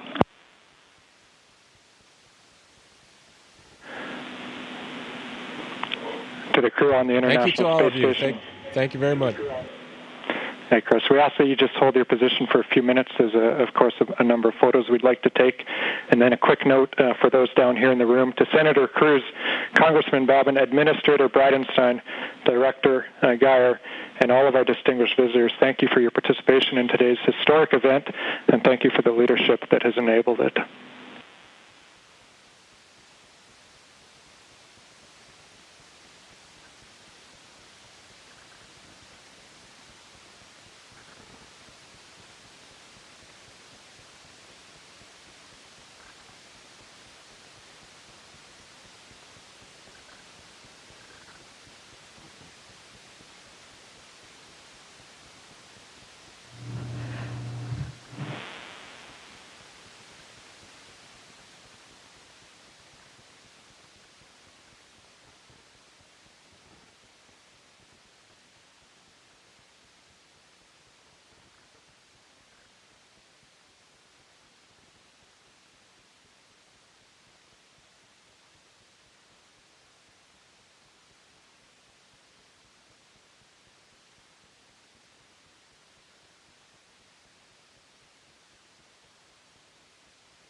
Station, this is Houston ACR.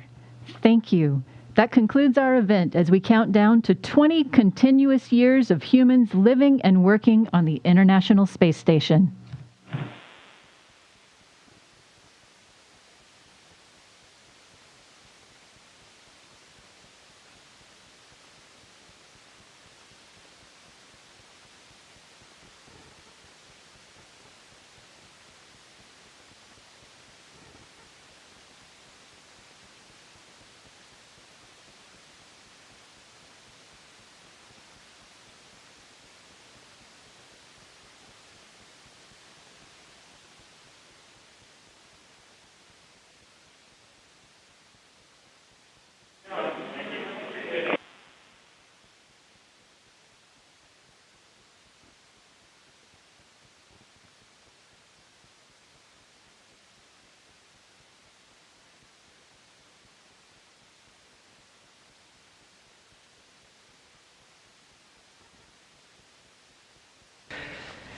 That concludes our coverage of the SpaceX Demo 2 mission in conjunction with NASA. On behalf of all the teams that participated in this mission, from Hawthorne to Houston to Mission Control to the Kennedy Space Center, this is Mission Control Houston.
This is NASA TV.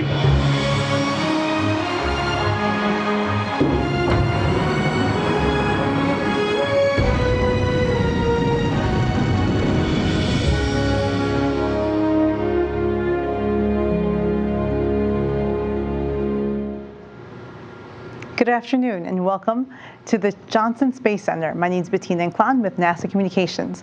Thank you for joining us for this post-docking news briefing of the NASA SpaceX Demo 2 mission. Just moments ago, astronauts Bob Behnken and Douglas Hurley arrived at the International Space Station aboard the Crew Dragon. Today we'll hear more from NASA leadership to tell us more about the mission in the last 24 hours.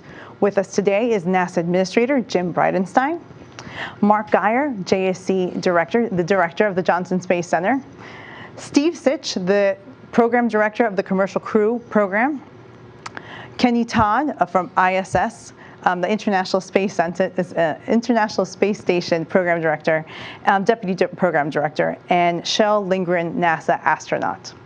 Thank you so much, all of you, for joining us today. We're going to start with opening remarks, and then we'll go to questions from reporters. So first up is our NASA Administrator, James Bridenstine. Thank you, Bettina. I just want to say congratulations to the NASA team and to the SpaceX team, and really congratulations to the United States of America. This has been an amazing 2 days. We're still at the beginning. We have a mission in front of us, and of course we need to make sure that we bring Bob and Doug home safely. But when we think about launching American astronauts for the first time on a brand new rocket, this has been done 4 times in the history of the United States. Mercury, Gemini, Apollo, Space Shuttle, and now Crew Dragon. So it's actually 5 times now. And this has gone as well as we could have expected it to go. So I just want to say a big congratulations to NASA, big congratulations to SpaceX, and we're going to continue to work day in and day out until Bob and Doug are home safely. So with that, Bettina, I'll turn it back to you.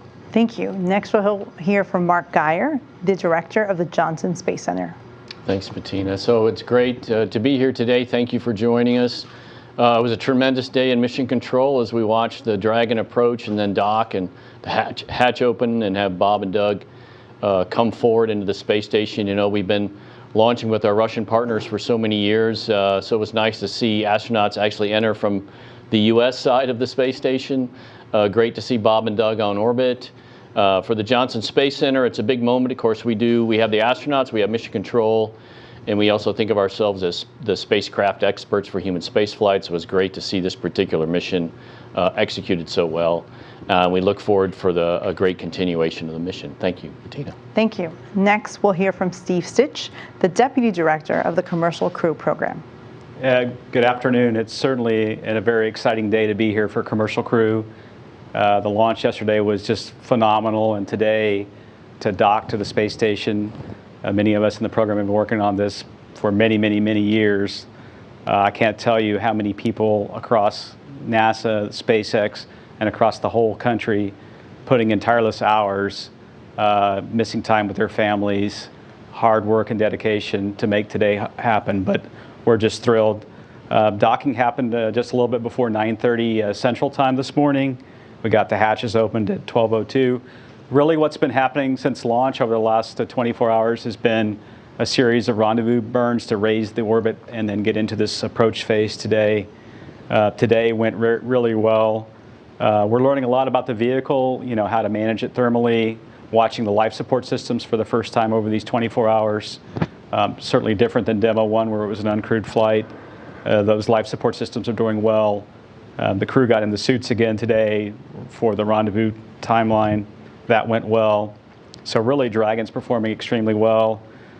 Just kind of the next few hours and into tomorrow, you know, the crew now is joined as part of the space station crew. There's a safety brief going on today. They'll go to sleep here around 4:30 this afternoon. And then they join the station complement of crew to execute what we need on station.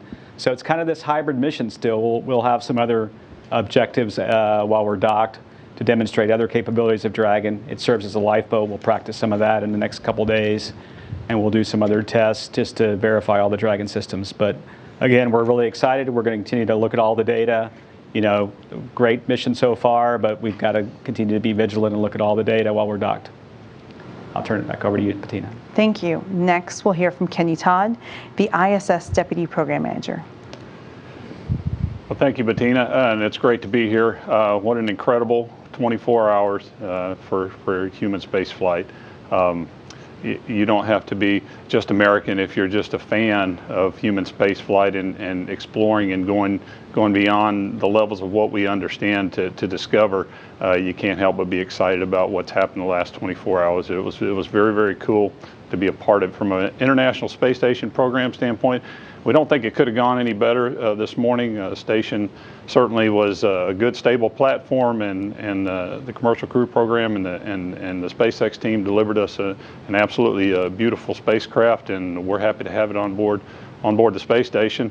And equally as glad to have Bob and Doug on board. Right now, Chris Cassidy was a little lonely up there, being the only person on the USOS. So having two friends up there, we will do our best to keep the three of them busy, and in concert with working with Steve and the Commercial Crew Program and the SpaceX team to learn as much as we can about the Dragon.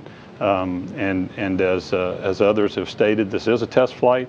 What's really important for the International Space Station program is really the next mission of the Dragon, which is the Crew 1 mission, which is set up to be a long duration flight. So what we want to do is learn as much as we can, as quick as we can about this vehicle, keep Bob and Doug busy doing work on that Dragon and on the space station, and when the time's right, get them back home safely, and then start looking towards getting the Crew 1 mission on board. So anyway, we're looking forward to the next few weeks, couple of months, whatever it turns out to be, but certainly it's off to a great start.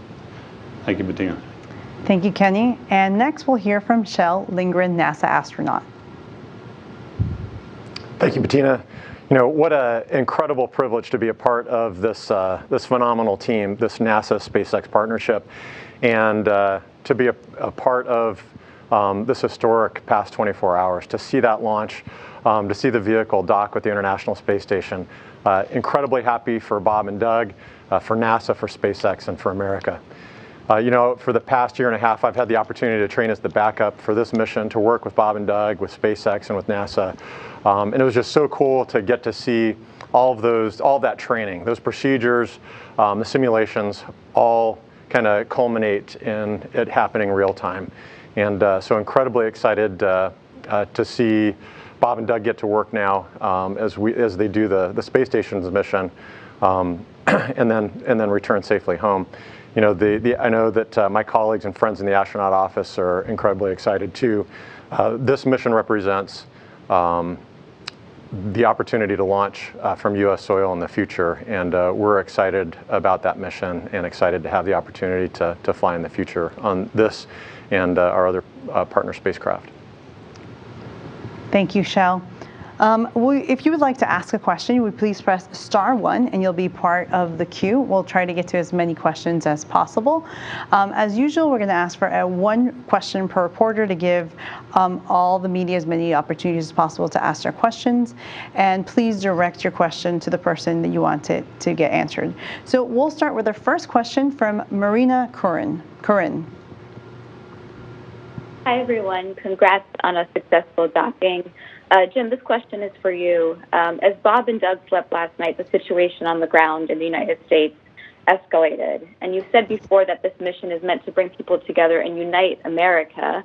Unfortunately, it's clear that a space mission, even one as historic as this one is, can't do that. Not in 1969 and not in 2020.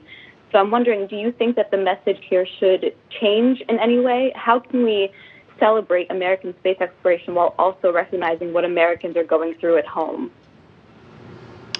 Yeah, so I think I'll just speak from the heart. I think our country is going through some real challenges right now, and that's true when you look at the unrest and when you look at the coronavirus pandemic. Times are really tough, but we've been through tough times before, and even in those tough times, the United States of America has an amazing ability to accomplish astonishingly impressive achievements. And that's what this was. I will say that I think, there was a moment of time yesterday when these two astronauts launched, when everybody paused and we thought about what the future could be and how much brighter it could be than it is right now at this moment. And NASA has a history of doing these astonishing things in tough times. It requires leadership, and we've been able to achieve it.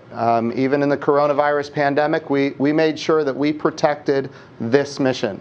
This was the highest priority for the United States of America, or for at least for NASA.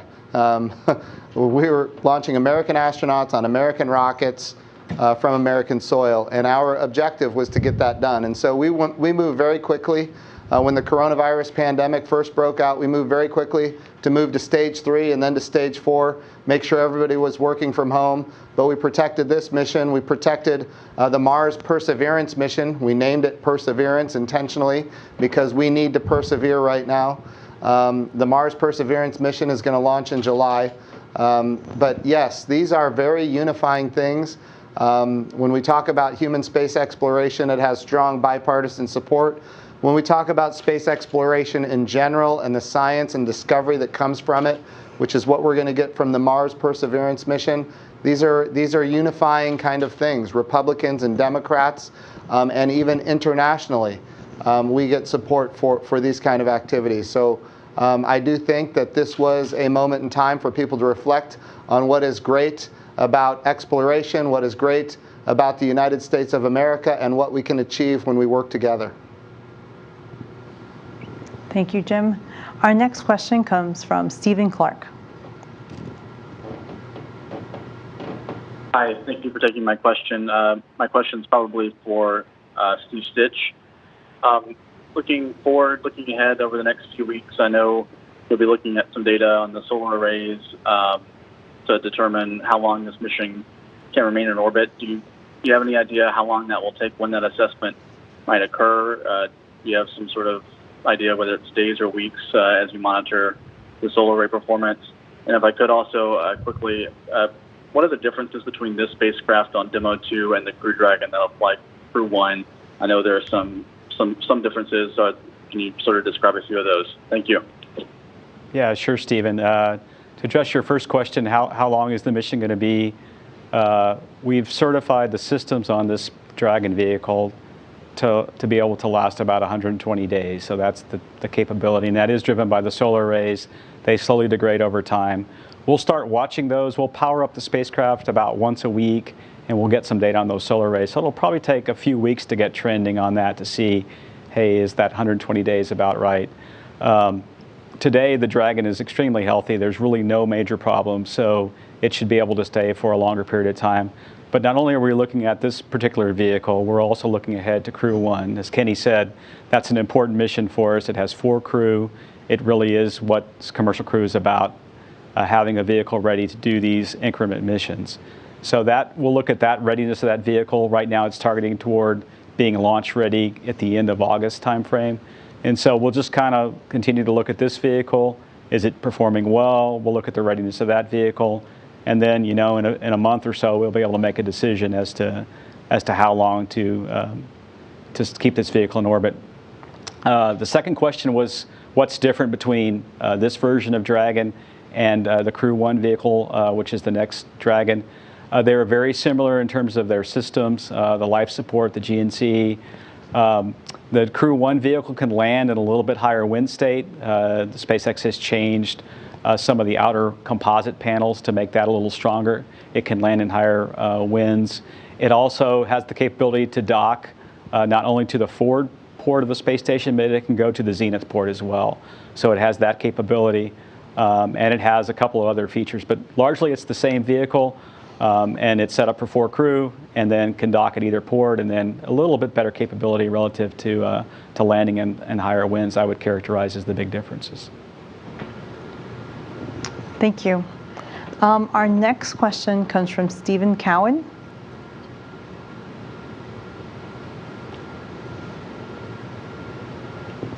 Did you mean Keith Cowan? Oh, sorry, the operator put Stephen Cowan. Keith, happy you can join us. Your question, please. That was my evil twin. For Mr. Bridenstine, I've been watching a lot of TV lately with a lot of split screens. NASA on one side, riots on the other, and it reminds me of 1968 when I was a kid watching the Apollo missions. You say that the Demo 2 coverage topped everything, yet these heat charts that you were showing on TV yesterday seem to suggest that the only interest that you're seeing is from the states where the Dragon was built and flown, California, Texas, and Florida. Can you provide some more detailed stats to back up your claims? But moreover, and I know this has been asked many times, how do you convince the millions of angry and upset people who were not watching TV, they were out in the streets with their phones and wearing gas masks, that two guys in a spaceship is more important than the problems that, in quotes, we have here back on Earth, which was the line that we used back in 1968. There doesn't seem to be a connection between what NASA is doing and this subset of the population who is looking for answers. Yeah, look, I think what NASA does is astonishing, it's impressive, and it does bring people together. If the expectation was that things on the ground were going to change because we launched a rocket, I think maybe the expectation might have been a little high.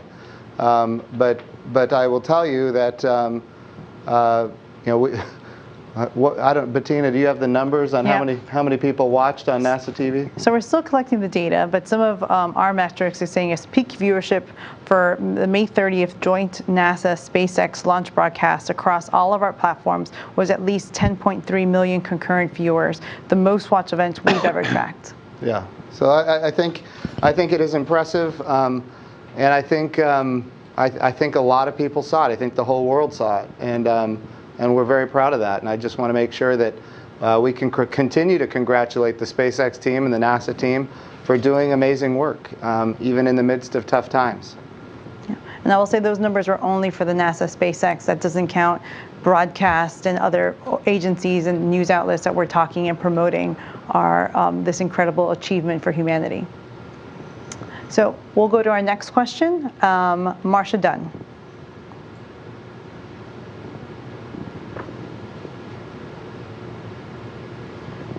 Talk with Elon Musk since stalking, and if so, if you've heard from him and how he's dealing with all the good news today. Thank you. Marcia, can you repeat your question? We think we missed the first half of it. And if anyone has other questions, please press *1 to be added to the queue. But Marcia, if you could please repeat your question. Yes, for Mr. Bridenstine, I'm wondering if you've had a chance to touch base with Elon Musk since the docking, and if so, what he's saying about it. Thank you. I have not. Since the docking occurred a few hours ago, I've not had the opportunity to speak with Elon Musk, but that will be coming up, I would assume, in a few hours. And I can just say from the whole SpaceX team, I've talked to a lot of their leadership. They're just ecstatic. Their mission directors are extremely happy. Their engineers, the lead of the Dragon production, his vehicle did it outstanding in these first 24 hours of the mission. So, when you talk to the SpaceX employees, they're very proud of what they've done. They've worked very hard, and they're excited to have this phase behind them. So if there's any other questions, right now we've gone through most of our questions. I guess we've done so many great media events throughout the last few days. I know we've tried to give as many access to reporters. If anyone has a question, you could please press *1 to be added to the queue. In the meantime, we'll say, I know the administrator, we've gotten a lot of questions like what's happening with the astronauts. We heard them just recently, thankfully, through the downlink that you spoke to them on Mission Control. Any thoughts on that, or Guy, or anyone that's joining us on the panel, of what the astronauts are doing now, what's going on in the next few weeks, and what's going to happen now that they're part of the ISS team? Mark? Yeah, maybe I could speak to that. It was great to see them all together. I know Chris was looking forward to having help. So yeah, there's a great video of them together. I think the key part now is, as Steve said, the vehicle is there, the crew's on board. That was the main thing. Let's make sure Dragon and the mission is going well. And Kenny can speak to this. There are some options for Bob and Doug, some actions for them to help Chris while they're there. And that will be part of the assessment, as well as making sure though, that we have a landing plan, since this is the first flight, Right. that we have a safe and fairly straightforward landing plan for Bob and Doug, and that's what the team will be fleshing out in the next few weeks. And I can talk a little bit about a few of the major objectives for us still remaining, other than characterizing the vehicle. We have a test, I believe it's going to be planned for sometime next week, where we're going to get 4 crew members in Dragon, just to see how that works from a habitability perspective while we're on orbit. Operating in 0G is a little different than on the ground, so we'll do that. We've got a test plan. There's a mode of Dragon where you can actually go into it if station were to have a problem temporarily. You can transition into Dragon and stay there for a period of time for 24 hours as what we call a safe haven. We're going to test that out here in the next week. We'll do some tests of some of the other emergency systems on Dragon and other cruise systems. So we have a few of those things planned over the next week to get some of our test objectives done. Again, for us, it's still a test flight. And then I think I'll hand it over to Kenny, and he can talk about some of the activities stations planning over the next few weeks. Thanks, Steve. Yes, we are now starting to integrate the plan between what we need to do for the Dragon crew vehicle, what kind of things we need to learn, the test objectives that are specific to the commercial crew program and the SpaceX team that'll help them again get a little step closer to being able to support the Crew 1 mission needs. But in addition to that, we have a couple of spacewalkers on who have an incredible amount of experience being outside station. And so we are blessed at this point with a whole new set of lithium-ion batteries that just arrived on the HTV vehicle. And so that's going to take somewhere on the order of 4 to 5 EVAs to install those. And so at this point, we are looking at all options that could allow us to do those EVAs while we have Bob and Doug on board and get those lithium-ion batteries installed in their permanent home. Certainly, they're fine where they're at, but I do worry. This is fairly expensive hardware. The batteries that are currently installed on station on S6 are the last set of batteries that we need to replace with these new lithium-ion batteries.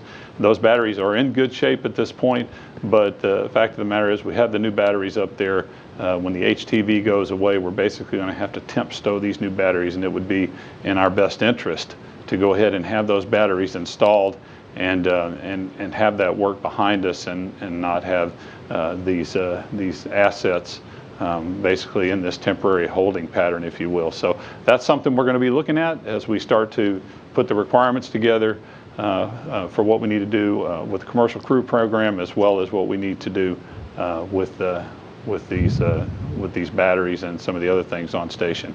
But in addition to that, anytime we have more than a single crew member on board, we're in a much better position when it comes to dealing with any kind of issues, failures that might come up. So again, that's part of the balance, the risk balance that we have to strike in terms of trying to look at what we want to try to accomplish on this mission versus trying to get these guys safely home sooner rather than later, and again start working towards the Crew 1 mission.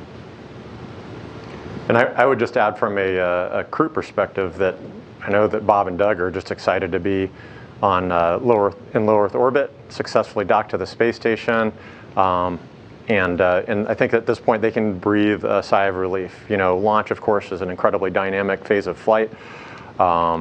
Meeting all of the manual flying objectives, having the opportunity to fly a spaceship in low Earth orbit, both away from the station and then closer to the station, to demonstrate that capability, and then to have a successful docking and to come through that hatch, that at this point they can relax a little bit and enjoy being on the International Space Station, having that opportunity to look out the window, to see the Earth below, to float, to maybe have a meal with the crew that's on board that they just joined.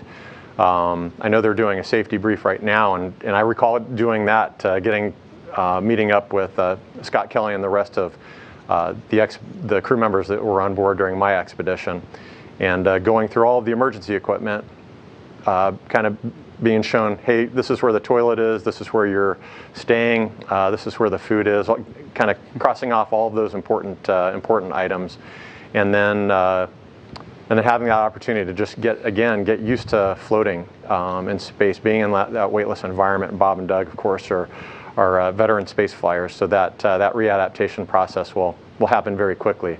But I know that they're enjoying being in low Earth orbit and looking forward to the work ahead. But at this point, kind of reflecting on the incredible experience, the incredible past 24 hours, and the team at NASA, at SpaceX, their family and friends that really helped them get up there.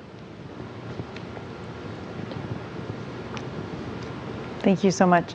I know, Mr. You were talking earlier about what's next with the program. Anything to add on that? Obviously, you know, we've had a big agenda to commercialize low Earth orbit. That's underway. Certainly, we are launching American astronauts commercially. We need SpaceX to go get customers that are not NASA. We've already seen evidence of that, which is a very positive thing for the agency because it's going to drive down our costs in the long run. We need to get another commercial partner on board. Boeing is working towards that, that objective with NASA, and I think that we're going to have success there within the next year. We think about really why are we doing these commercial public-private partnerships? Well, we're doing it because we're changing the business model. If the government is providing all of the demand for human spaceflight, and then the government is providing all of the supply for human spaceflight, we will always be limited by budgets. And many times those budgets are whimsical, based on the desires of the politicians that happen to be in those roles at the time. So if we want to have a sustainable, long-term exploration campaign that includes not just government money but also private money, we have to build these partnerships, and we're doing it. It's proving to be successful. Costs are coming down, access is going up, and we don't want to just stay in low Earth orbit. We want to go to the moon and onto Mars. That's going to require more investment, and of course, as we commercialize low Earth orbit, more resources will be available for the moon program. We call it Artemis, and eventually Mars. And so that's really the future that we're looking towards. We need to be focused on how we use the International Space Station for a commercialization effort, so that private capital will flow in, again, with public-private partnerships, to the point where not just experiments are privately funded, but also space stations themselves are privately funded. And of course, the Johnson Space Center here, where we are right now, is going to be a leader in that effort. And of course, when we go to the moon, we want to be able to stay. And in order to achieve that, we need commercial partners on the surface of the moon. And to that end, the president recently signed an executive order saying that the resources that are extracted from the moon are available to the people who extract those resources. And that follows many, many years of law and precedent as it relates to international waters. Resources extracted from international waters belong to the individuals who extract those resources. And that should apply to the moon and other celestial bodies as well. To be clear, the United States of America will always, always, always follow the Outer Space Treaty. And the moon and other celestial bodies cannot be appropriated for national sovereignty, just like the ocean cannot be appropriated for national sovereignty. Although some nations don't follow that, that is the international law.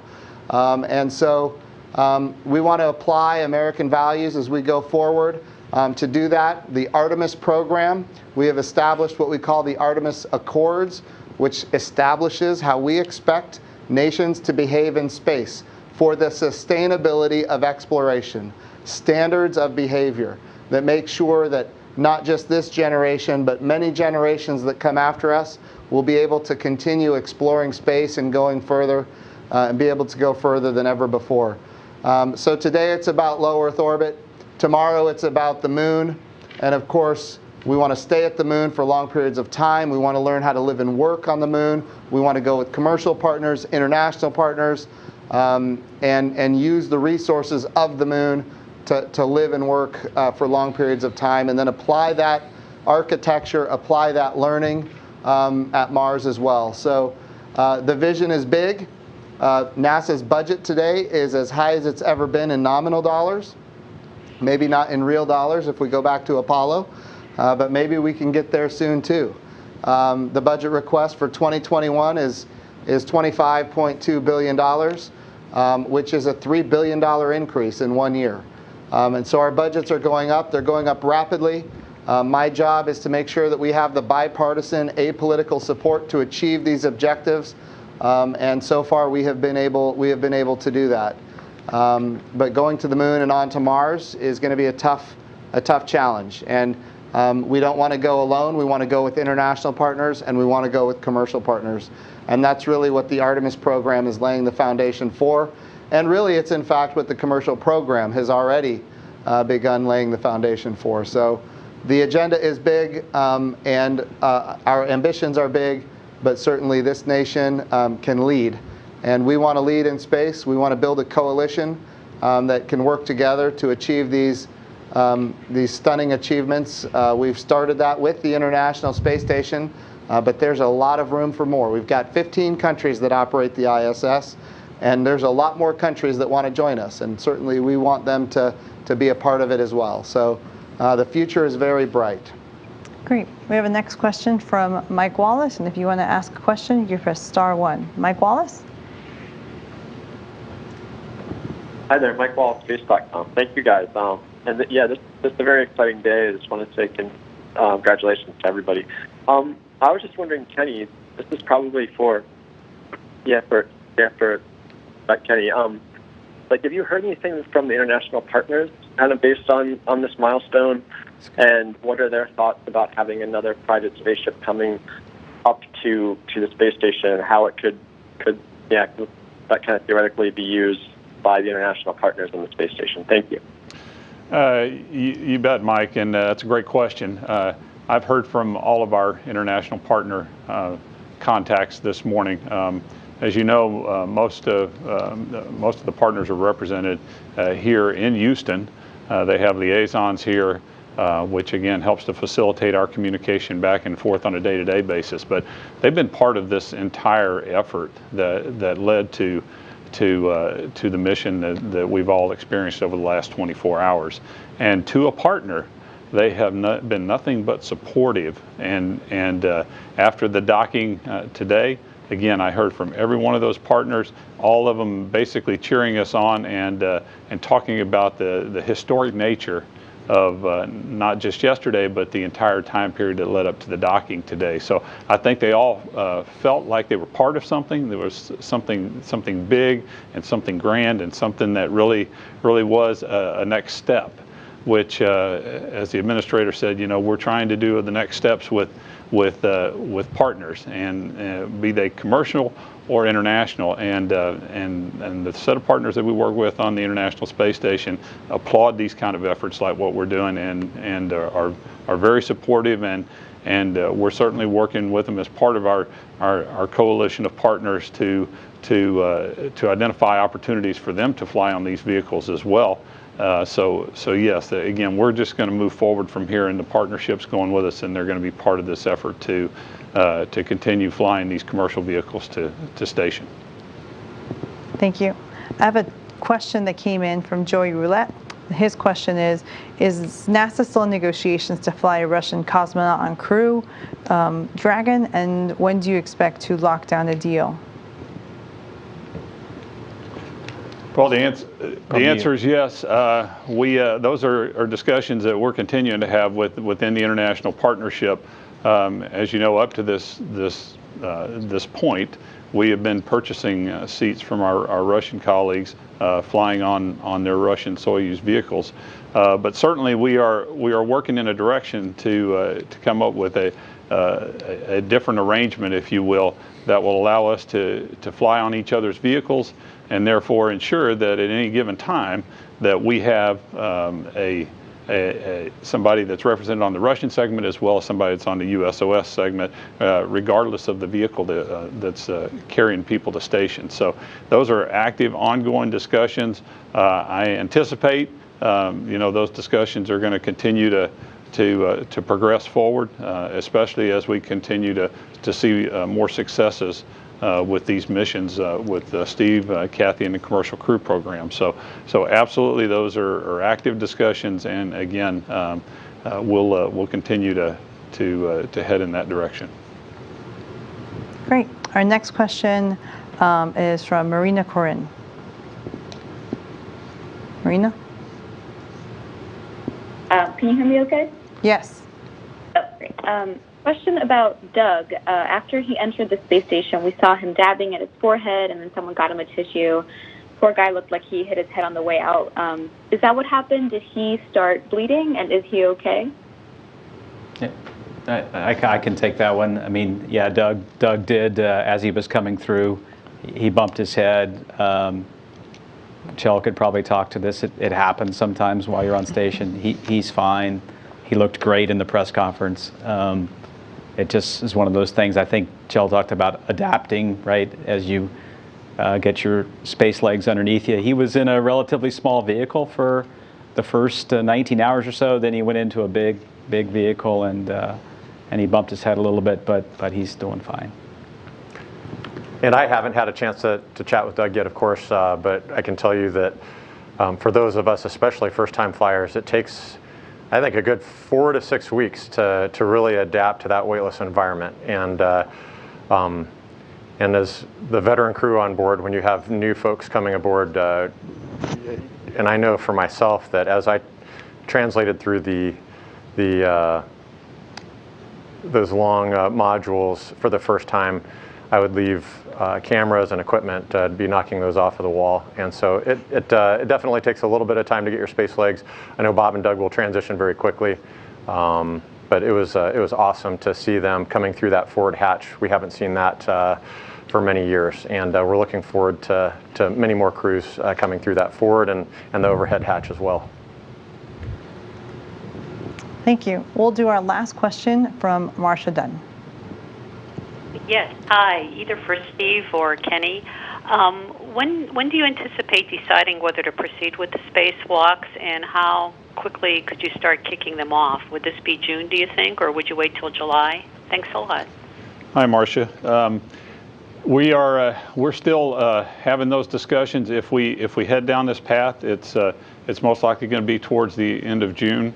We had considered doing some upfront work ahead of this mission to start laying the groundwork for that, but decided against that, just to make sure that we got the crew on orbit, and that way we weren't in this constant sort of replan in case we were having technical issues or weather issues and so forth. So we made the decision that we would wait till the crew got on board and then start to lay some of these upfront items in the plan. So we've got about another week and a half, and then you'll start to see some build up. And again, you won't see it, but there will be things that'll start to happen in the direction of preparing for some EVAs that'll kick off around the end of June.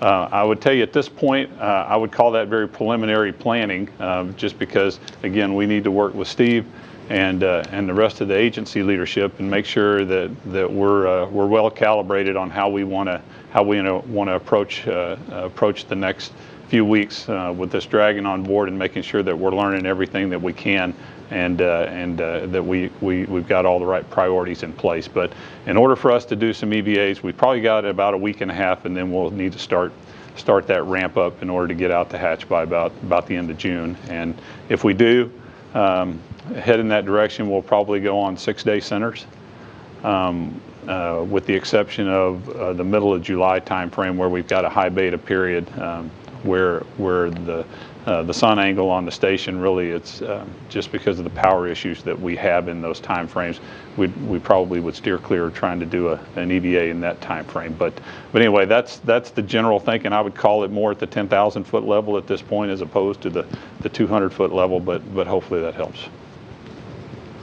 Thank you so much. We're going to close it out with closing remarks from our administrator.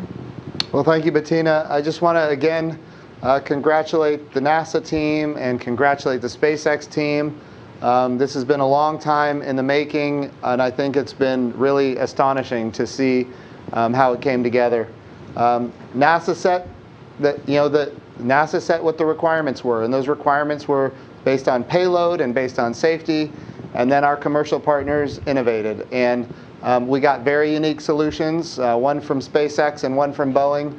And as of right now, the SpaceX solution is attached to the International Space Station, and We will be working day in and day out to make sure that it comes home safely with our astronauts. And we will continue working with Boeing to make sure that they are successful as well, because they have had significant milestones that are impressive, and we need to get them across the finish line. So I just want to say congratulations to the Commercial Crew Program. Steve Stitch, you and your team, and Kathy Leaders have done just amazing work, and we are so grateful to you, and we're grateful to the SpaceX team as well. And here we go. We're back. We're launching America. So thank you for everybody who paid attention to this really, I think, monumental achievement, and we've got more to come. Thank you. Thank you so much for joining us. It concludes our press conference. Have a great day.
Tranquility Base here.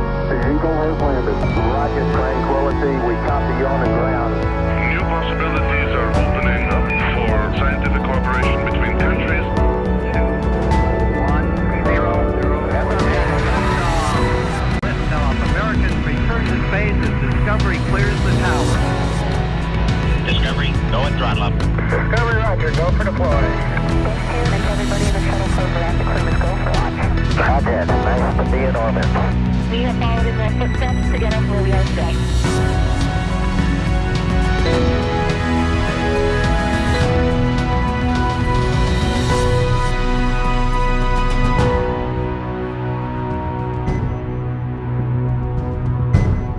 And there it is. You're looking at the American-made rocket and spacecraft that will return American astronauts to the International Space Station from American soil for the first time since the retirement of the space shuttle, last flown nearly 9 years ago. Today, we're giving it another shot with our partners at SpaceX. Wednesday's first attempt was postponed due to that wild weather. But if all goes well today, we will mark a new first in NASA's storied history and usher in the commercial crew era of American spaceflight. At 3:32 Eastern Time this afternoon, NASA astronauts Doug Hurley and Bob Behnken are expected to lift off from Pad 39A aboard SpaceX's Crew Dragon spacecraft atop a Falcon 9 rocket. If the weather cooperates, today's attempt will mark SpaceX's first ever flight with crew and the beginning of a new chapter in human spaceflight. Good afternoon and welcome back to Kennedy Space Center, home of the wild Florida weather, which is why we're sitting inside again today, but this time a little bit closer with some plexiglass between us. Yes, and I'm Lauren Lyons, a senior Starlink development engineer at SpaceX, and joining us today is retired astronaut and NASA meatball lover, Leland. Thank you, Lauren and Marie. It's great to be back. That weather was really wild last 2 days ago, 3 days ago? Yes, it feels like yesterday. I don't know if depending on how much you slept, could be the same day. I but I think much. It was Wednesday. But down to T minus 17, and our teams made the right call. You know, we didn't want to go through that weather and have something happen. And I think that, we're back to this hallowed ground thing, Pad 39A. We are, my time back there was in 2008, 2009 on Space Shuttle Atlantis, launching to the International Space Station and building out the International Space Station. So now Doug and Bob can launch Crew Dragon and go to an assembly complete space station. Yeah, and I know it's been really touch and go with the weather. Yeah. We were looking at it last night. We're looking at it this morning. The teams are going to continue to monitor things, so it's kind of touch and go. But at last check, it was a 50-50 chance. So hopefully those odds are going to be, I don't know if they're going to improve, but 50-50 is not bad. It could be worse, right? So we have teams all over the country covering the action from SpaceX headquarters in California, Mission Control in Houston, and our social media desk in Washington, and of course, right here in Florida. Today's mission will be Crew Dragon's second test flight and its first test with humans on board. We're a little more than 4 hours away from liftoff. Bob and Doug have had their lunch and have completed their medical checks in advance of launch. In about 15 minutes, NASA is going to turn the crew over to the SpaceX team. And once that happens, there are a series of key milestones to complete as we count down to T0. The first one is suit up. Now, the suit-up room is located in NASA's Neil Armstrong Operations and Checkout Building, or the ONC. Here, the SpaceX team is going to help the astronauts put on their suits and perform key suit checkouts. From there, the next step is crew walkout. The astronauts are going to leave the ONC building for final goodbyes with friends and family gathered outside of the facility before they head out to the launch pad. And following final goodbyes, the crew will get in a Tesla and begin the roughly 20-minute drive to Pad 39A. Now, once at the pad, the crew will ascend the fixed service structure in order to board the spacecraft in a process we call crew ingress. During ingress, the SpaceX team will run a series of checks to ensure the suits, seats, and the vehicle interactions are all functioning properly. And after all the vehicle and crew checkouts are completed, the SpaceX closeout team will close Dragon's hatch with Bob and Doug safe inside. About 40 minutes before launch, the crew access arm, which is that long suspended walkway that the astronauts are going to use to board Dragon, it's going to retract away, followed by the arming of the launch escape system. Once the arm is retracted and the escape system is armed, that's when propellant loading on the Falcon 9 rocket will begin. About 5 minutes before liftoff, Dragon will be configured for what we call terminal count. This is when Dragon's onboard computers take control of the vehicle. And at T0, again, a little over 4 hours from now, if all goes well and the weather cooperates, Crew Dragon and Falcon 9 will lift off from Pad 39A, carrying astronauts Bob Behnken and Doug Hurley. Roughly 12 minutes after liftoff, Dragon will separate from Falcon 9's second stage, enter its activation phase, and begin using its own onboard propulsion system to carry Bob and Doug to their destination, which is the International Space Station. And as I mentioned previously, Bob and Doug are just finishing up their lunch, and we are currently awaiting their arrival to the suit-up room. And while we await that, you will notice over the course of this broadcast that we do not have crowds gathered here at Kennedy Space Center. And that, of course, is one of the impacts of our protocols to protect each other and our teams.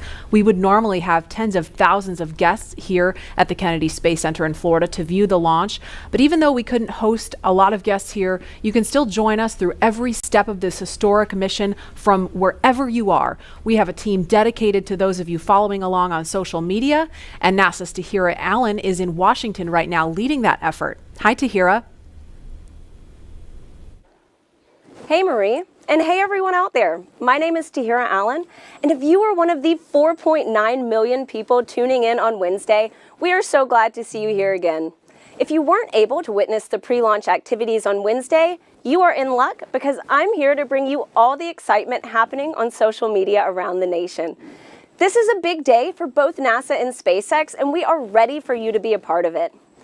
We had a lot of people engaged on Wednesday, so we want to see if we can top that energy today. We will be sharing your photos and thoughts live on air during today's broadcast, so don't hold back and show us how you're getting ready for liftoff. You can join the conversation by using the hashtag LaunchAmerica on NASA's Facebook, Twitter, Instagram, and LinkedIn. I'll be monitoring that hashtag LaunchAmerica all day to highlight your social media posts throughout the show. You'll also be able to engage in social media polls during today's broadcast. And so even if you tuned in before, these are brand new polls, so just head on over to NASA's Twitter to cast those votes. So I know most of you are tuning in from home today, but that doesn't mean you can't get involved in the action. Check out NASA's Instagram and Facebook to find our Launch America augmented reality filters. They place you right at Kennedy Space Center, and you can actually see the Falcon 9 rocket lift off in a pair of sunglasses. If you haven't already, be sure to check out our first ever global NASA social. So head on over to NASA's Facebook to join the group. We've got all new social badges, a nice fresh photo here, some Q&As with some very special guests, and also behind the scenes tours of Kennedy Space Center in Florida. And not to mention just an awesome community of people excited to witness this moment. So just right here in training, getting ready for that Launch America. So if you're just tuning in, to get us started, we have a poll for you on Twitter right now. We want to know what NASA logo you are sporting for today's launch. The iconic meatball or the iconic worm? Head on over to NASA's Twitter to cast those votes. And with that, let's head back to Lauren at Kennedy Space Center. Lauren? Those are the doors at the back of the crew quarters building, and it's an area where family, friends, and members of the media can share one final moment with the crew before launch. Now, the walk through those doors has signaled the beginning of the march towards launch for every American mission to space since 1968. This is the moment that is immortalized on film and video for 400 different astronauts from Apollo all the way through Space Shuttle, serving 150 total missions, and soon, if the weather cooperates, mission number 151 with the first 2 commercial crew astronauts. These doors carry with them a legacy of purpose and action, and today they will announce to all of us the start of this, NASA's SpaceX Demo 2 mission. And you saw just a little bit of my walkout from STS-129, my last mission. And I remember having my friends and family out there.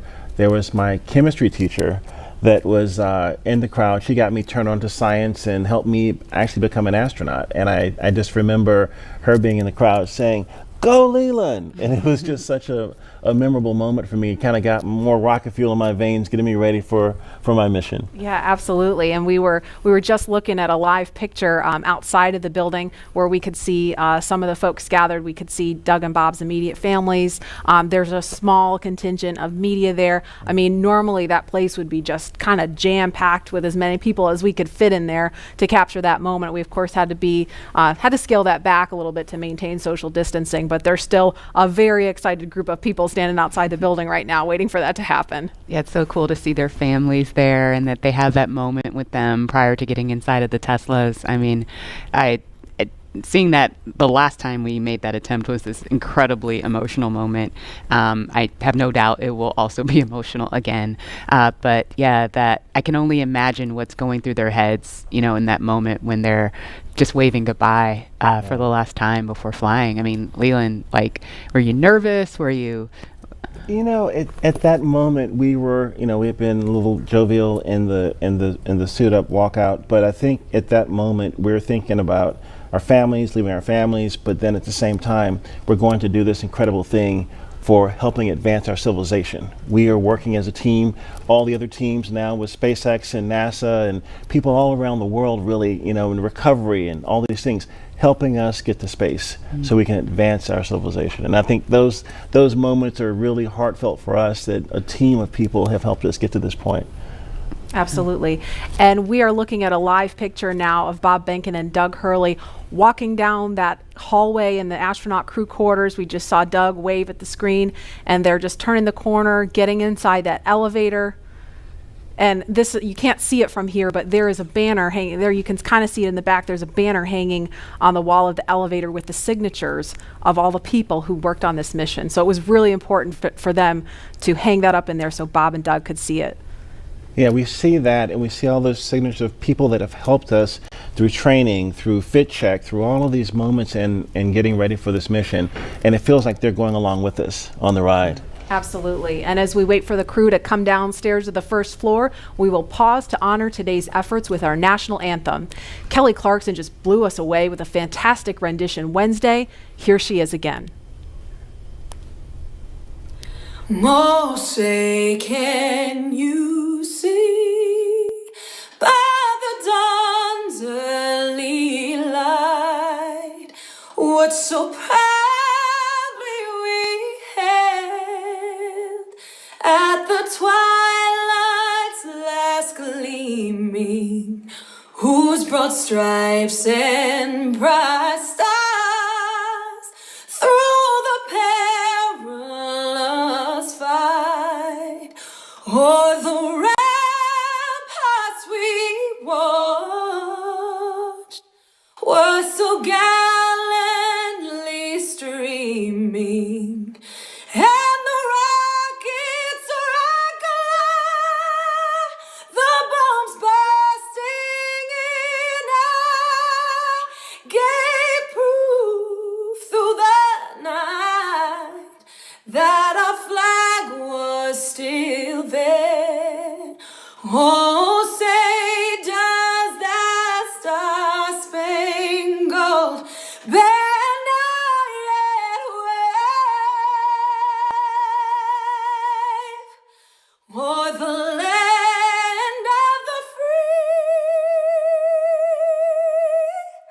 and the home of the brave.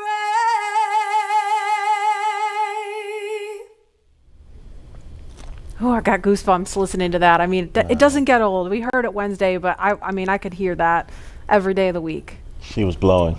Yeah, amazing. That's a live look again at Launch Complex 39A. We are awaiting astronauts Bob Behnken and Doug Hurley to walk out of the Neil Armstrong Operations and Checkout Building any minute now. So we're going to be ready to cut to that shot just as soon as we get the word that they're ready to walk out that door. Those doors, excuse me.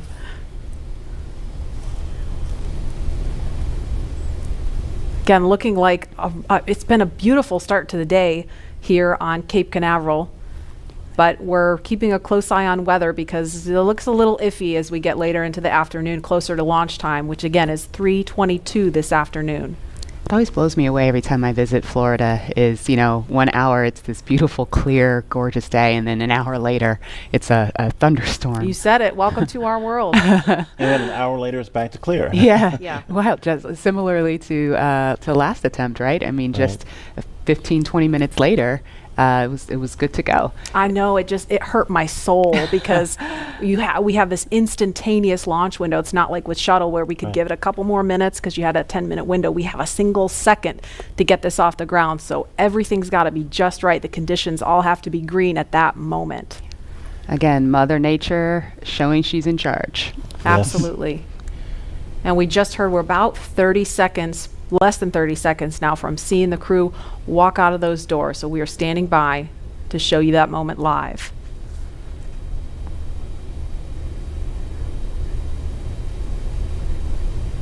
There's a live look at the ONC walkout doors. Marie, I think my STS-129 patch is still over top of the door. There's a bunch of patches up there unless they've removed them and put space station patches up there. But this is a very solemn moment for walkout from, a storied legacy of Apollo and seeing Apollo astronauts walk out of these doors. And now we're getting back to U.S. astronauts launching from American soil, walking through these doors again. It's an incredible moment in the era of space travel. And we saw some just beautiful moments when they walked out on Wednesday, and looking forward to seeing those again. I was perusing all of the different newspapers and stories online and just taking in all the photographs, and there the doors are opening. Here they come. Great. And there they are, NASA astronauts. Small crowd, but big cheers. NASA astronauts Bob Behnken and Doug Hurley, Doug on the left, Bob on the right, waving to the crowd there to cheer them on.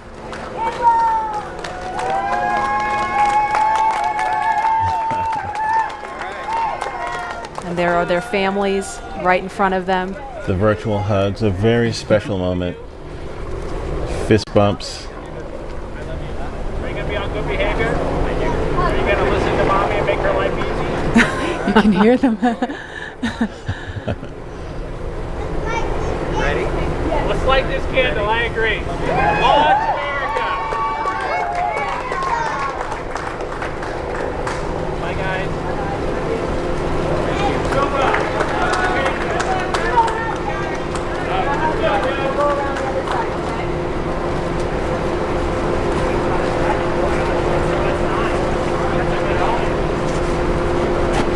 Now they are getting into the Tesla Model X that's going to take them to the launch pad, being strapped into their seats. Their suit techs are attaching their umbilicals, so integrated into the Teslas. These are not just any Tesla you can just buy off the web or in a Tesla dealership. They've been outfitted with cooling units, and that white umbilical, similar to what you saw in the suit room, that umbilical is being connected to the suit to provide cooling air to the astronauts while they're on the way to the pad. And those Falcon wing doors are closing. Super sleek. A rapid departure from the Astro van. Yes, I would say so. And their flight surgeon is in the front seat in the passenger side, taking the journey along with them. As I mentioned last time, we always think about the technology and the rockets, but this is what it's all about. The families coming together, supporting the families, us working together as a team to ensure they get up there safely and back home safely for their families.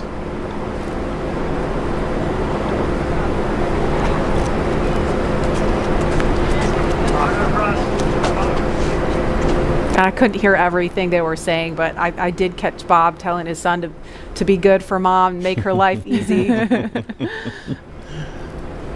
As a parent, I appreciate that. Let's see that prominent NASA meatball.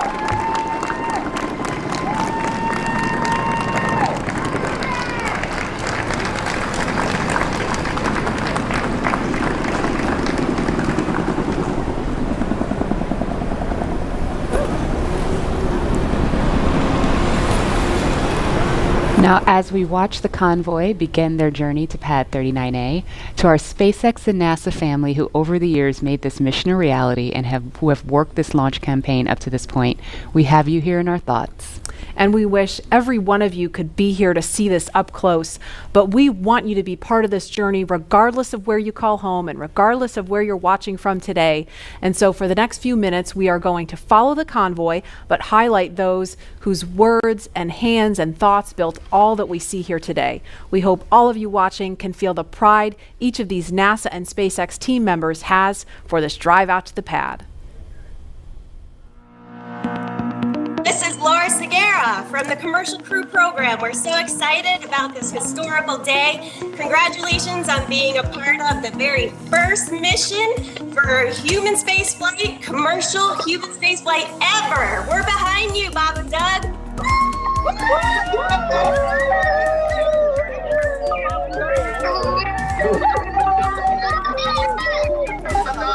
I'm Nicole from SpaceX in Cape Canaveral, Florida. Congratulations to SpaceX for hitting another major milestone, and safe travels to Bob and Doug.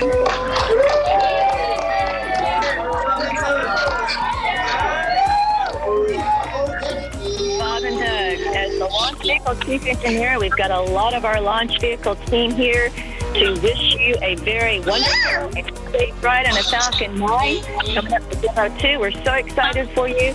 And launch America. It's time to launch. Let's go.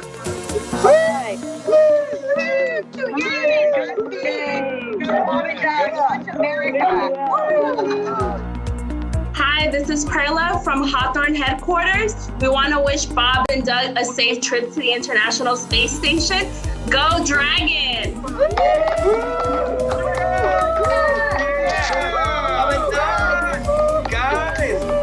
It's been 9 years in the making. This is such a historic time, and our team has worked so hard, and we're very excited to be here.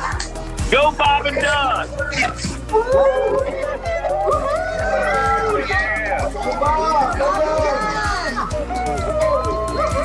Hi, this is Sam from McGregor, Texas. Go Bob and Doug, go NASA, and go SpaceX.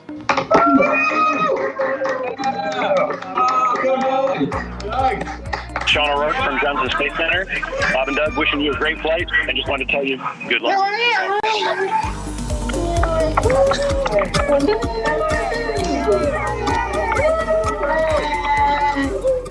Hi, I'm Dustin Kamak with NASA Kennedy's Communications and Public Engagement Directorate, and we all want to wish Bob and Doug safe travels and Godspeed. You are both an inspiration to us all. Now, let's get out there and launch America. Let's do it. Come on, launch America.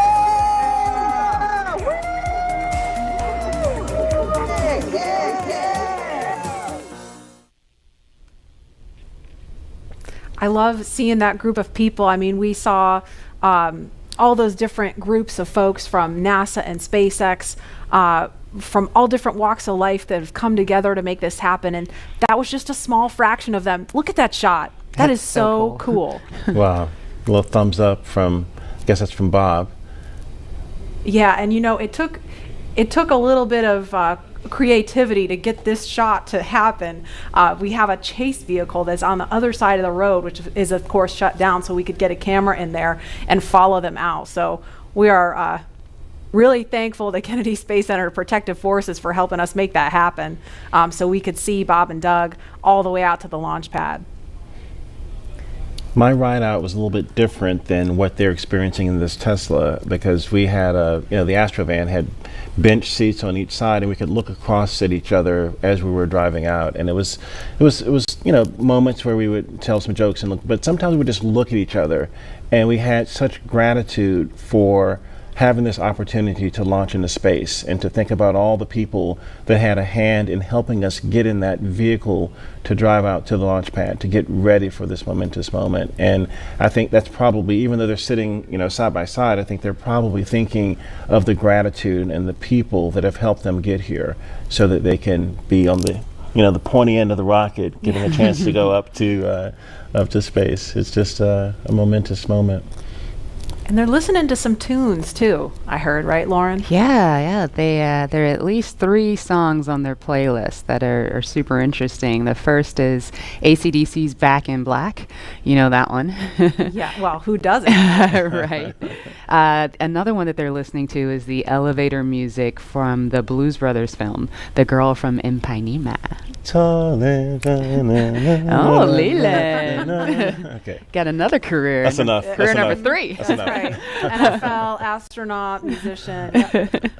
And of course, they are also listening to the Star Spangled Banner, the Army French Horns version.